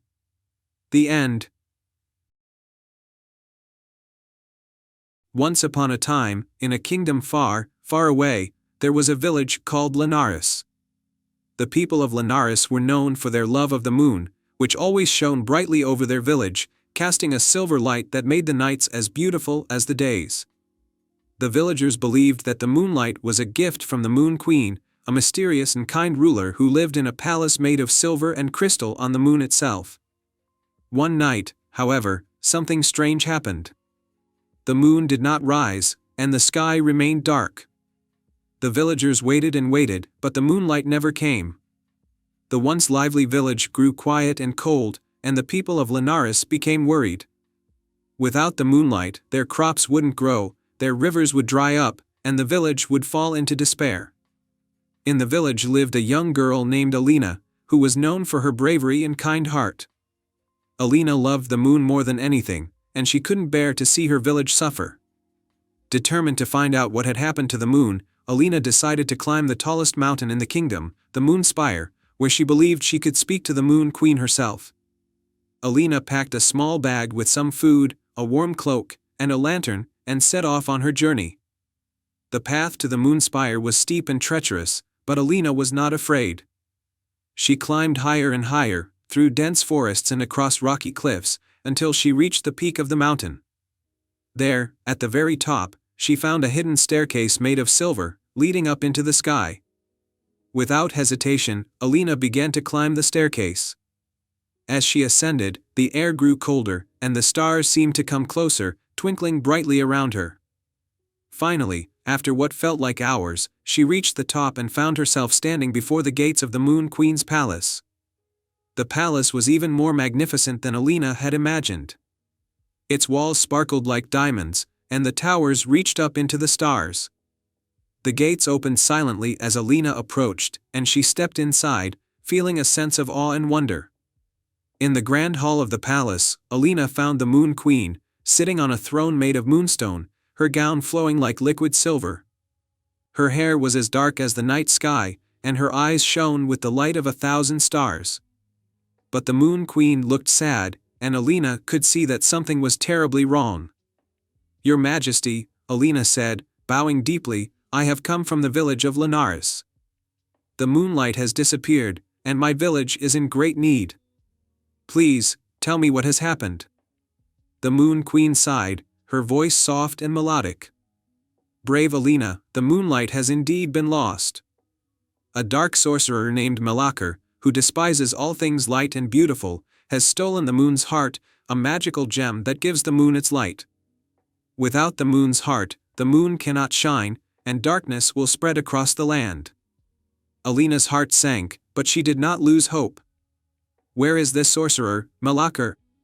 How can we retrieve the moon's heart and restore the moonlight?" The Moon Queen smiled faintly at Alina's determination. "Malakar hides in the Shadow Realm, a place of eternal darkness far beyond this world. It is a dangerous place, filled with creatures of the night. But if you are willing, I can give you the Silver Star, a star with the power to guide you through the darkness and protect you from harm." Alina nodded without hesitation. "I will do whatever it takes to bring back the moonlight." The Moon Queen waved her hand, and a small, glowing star appeared, hovering in the air before Alina. It was warm and bright, filling her with courage. "Take this, Alina," the Moon Queen said, "and may the light of the Silver Star guide you on your journey." With the Silver Star in hand, Alina set off for the Shadow Realm. The path was dark and filled with shadows that seemed to reach out to her, but the Silver Star lit the way, keeping the darkness at bay. After a long and arduous journey, she finally reached the entrance to the Shadow Realm, a massive, black gate guarded by 2 fearsome creatures with glowing red eyes. As Alina approached, the creatures snarled and blocked her path. But Alina held up the Silver Star, and its light grew brighter, forcing the creatures to retreat. the gate creaked open, and Alina stepped into the Shadow Realm. The Shadow Realm was a place of nightmares, with twisted trees and a sky that was pitch black. The air was cold, and the only sound was the distant echo of Malakar's cruel laughter. Alina felt a shiver run down her spine, but she held the silver star close, its light giving her the strength to continue. Deep within the Shadow Realm, in a dark fortress made of obsidian, Alina found Malakar.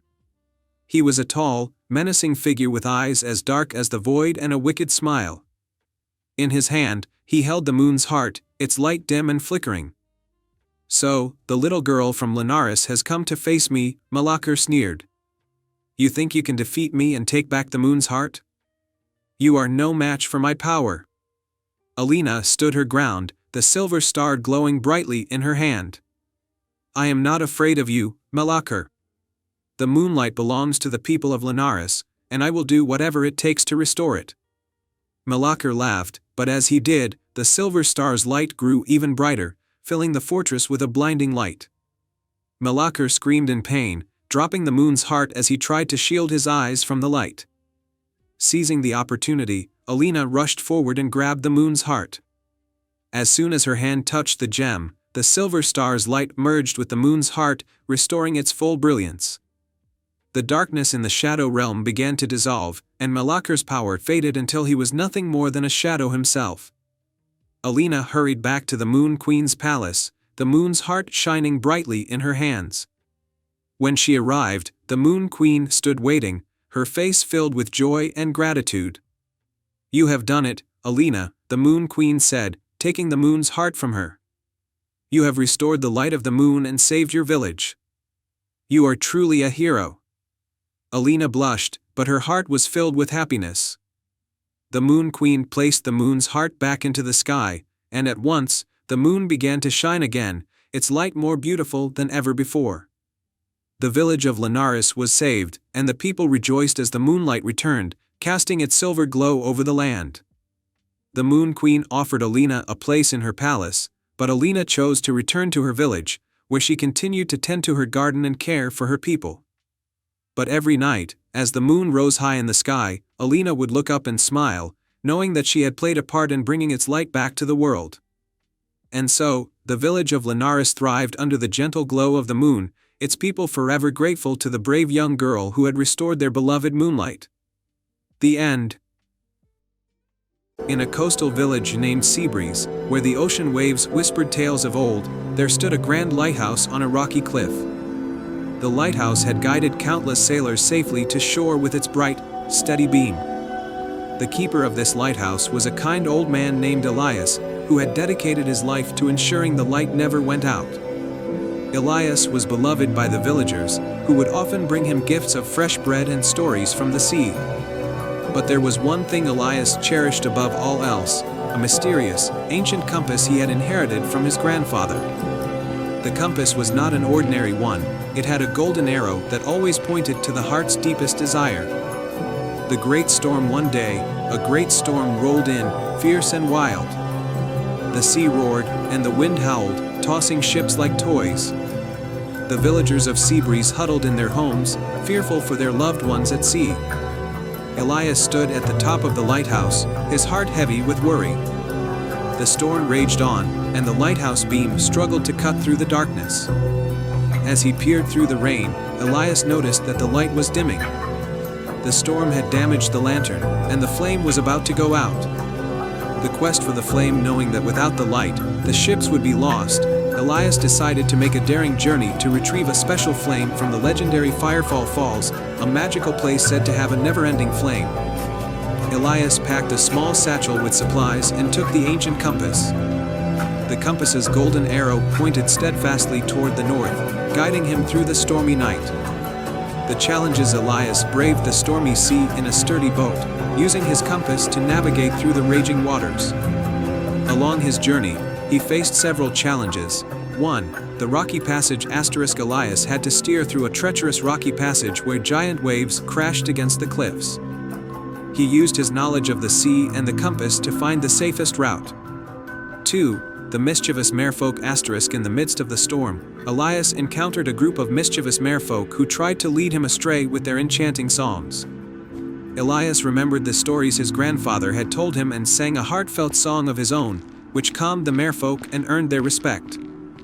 3. The dark forest **. Upon reaching the shore, Elias had to cross a dark forest where the trees whispered haunting sounds. The compass's golden arrow guided him through the forest, and he used his lantern to light the way. The Firefall Falls. After a long and arduous journey, Elias finally reached the Firefall Falls. The sight was breathtaking. Flames cascaded down the rocks like a waterfall of fire, and the air was warm and comforting.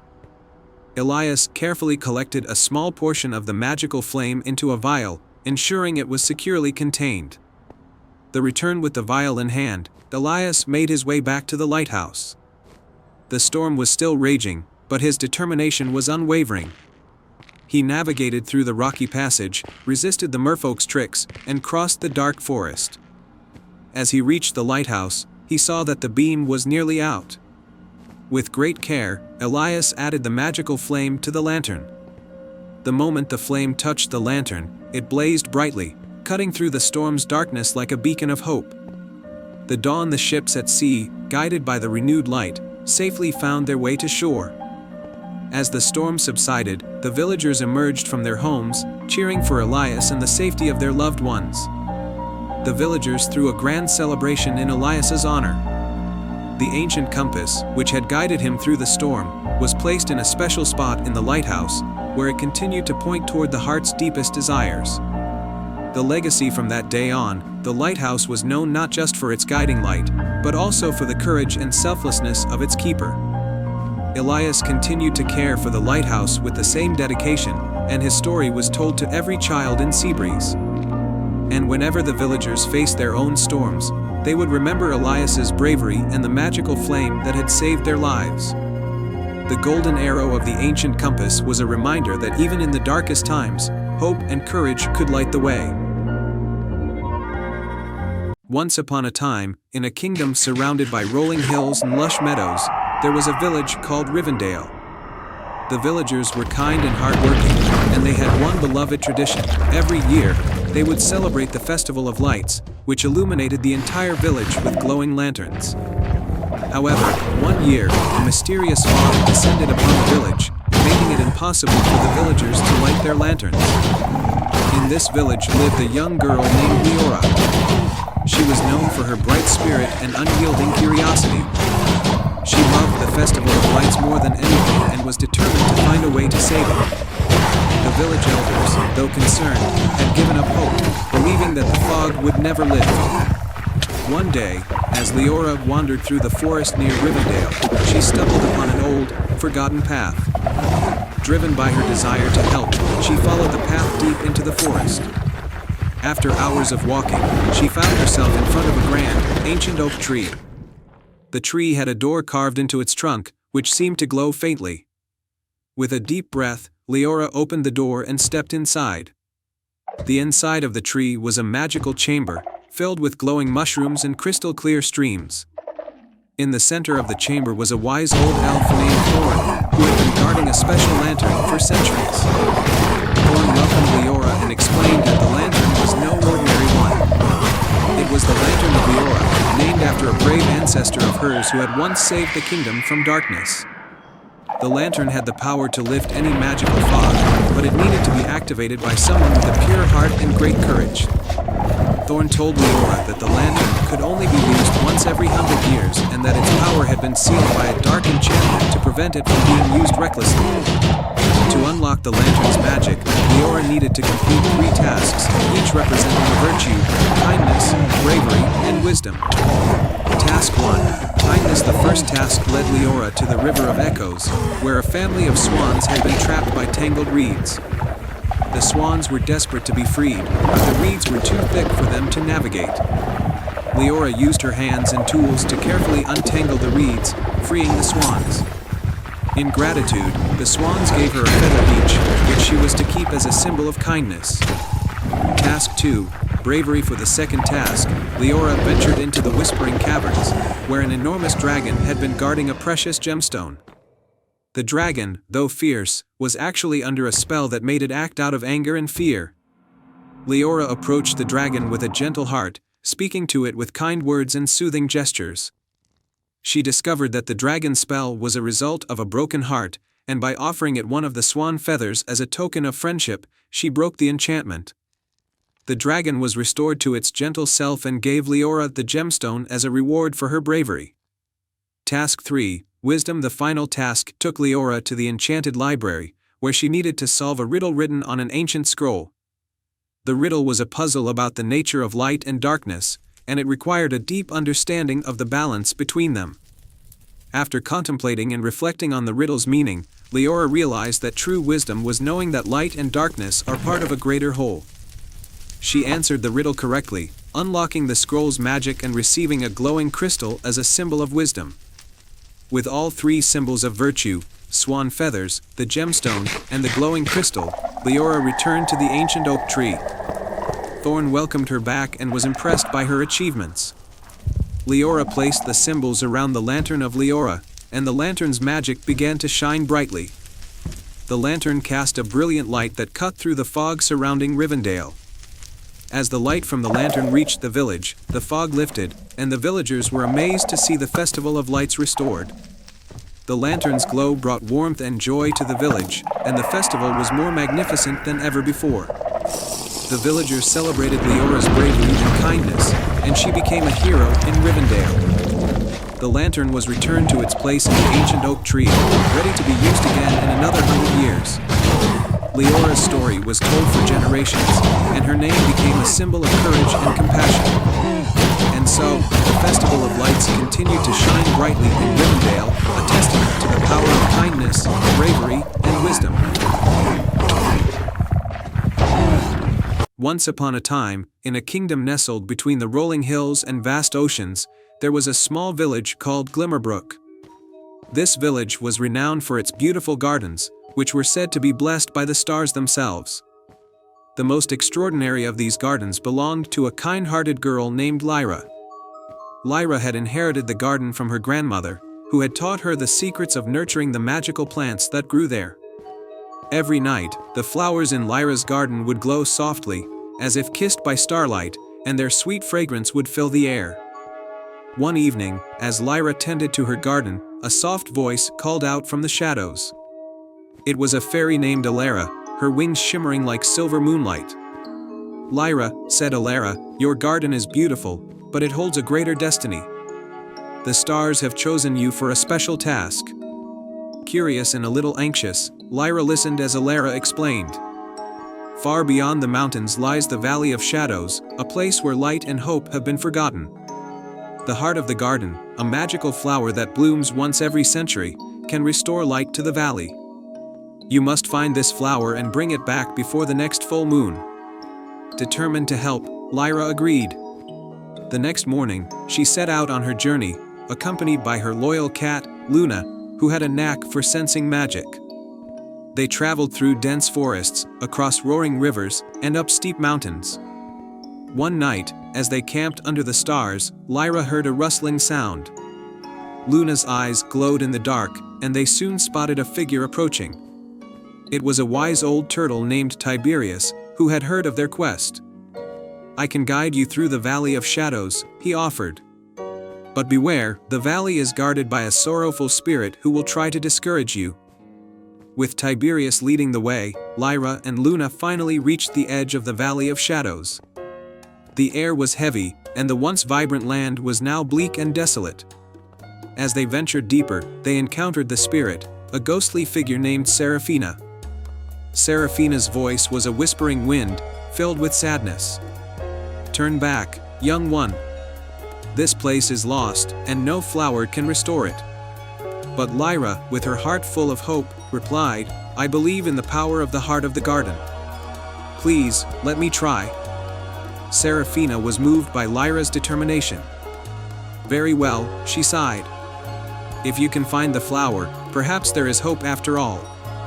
With renewed resolve, Lyra and her companions searched the valley. After what felt like days, they stumbled upon a hidden grove where the heart of the garden lay dormant, its petals closed tightly. Lyra gently touched the flower, and it began to bloom, radiating a light so pure that it chased away the shadows. The Valley of Shadows transformed before their eyes. Flowers began to bloom, the air grew lighter, and the sun pierced through the clouds. Seraphina's spirit smiled, finally at peace, and she vanished into the light.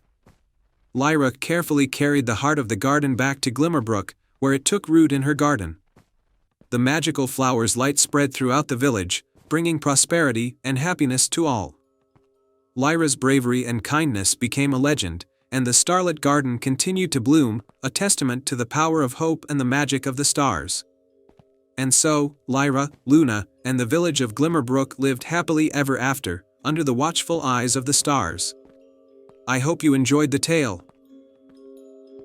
Once upon a time, in a kingdom shrouded in mist and mystery, there was a small village called Everbrook, nestled in the valley of the Whispering Mountains. This village was known for its lush meadows and sparkling streams, but it had a secret hidden deep within the mountains, a place called the Crystal Cavern. The cavern was said to be filled with magical crystals that could grant any wish, but it was also guarded by a fearsome dragon. Among the villagers was a brave young girl named Lila. Lila had always been fascinated by the legends of the Crystal Cavern, especially the tales of a rare, star-shaped crystal that could bring great joy and prosperity. Her family was poor, and despite their hard work, they struggled to make ends meet. Lila dreamed of finding the star-shaped crystal to help her family and her village. One chilly winter evening, as Lila sat by the fire reading an old book of legends, she stumbled upon a map hidden between the pages.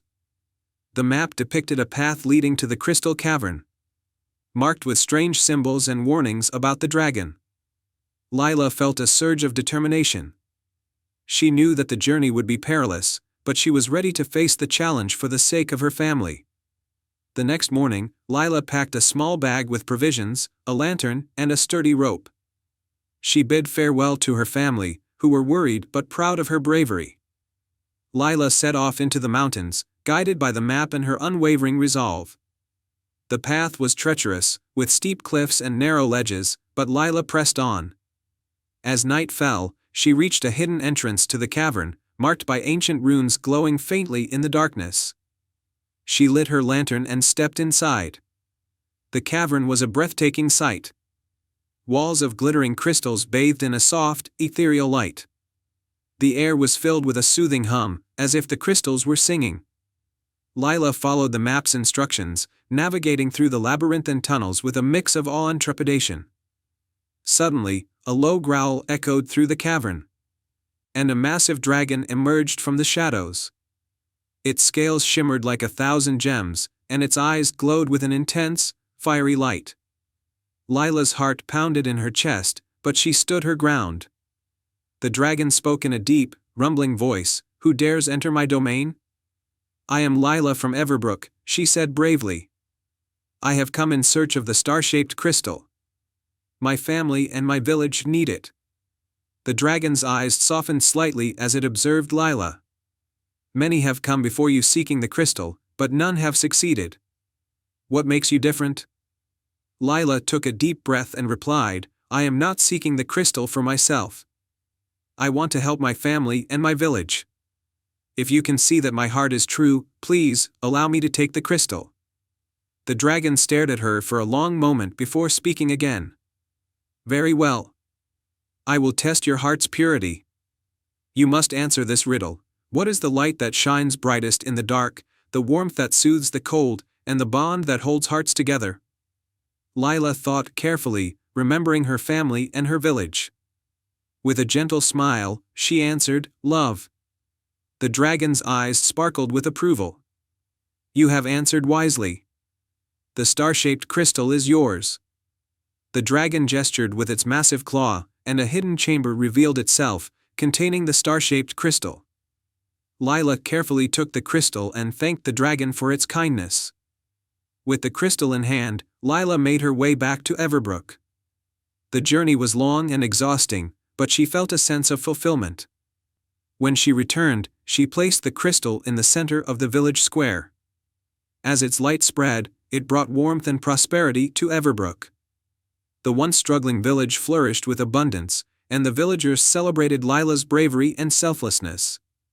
From that day on, Lila was known as the heroine of Everbrook. The tale of her journey to the Crystal Cavern became a cherished legend, reminding everyone of the power of love and the courage to follow one's heart. And so, under the gentle light of the star-shaped crystal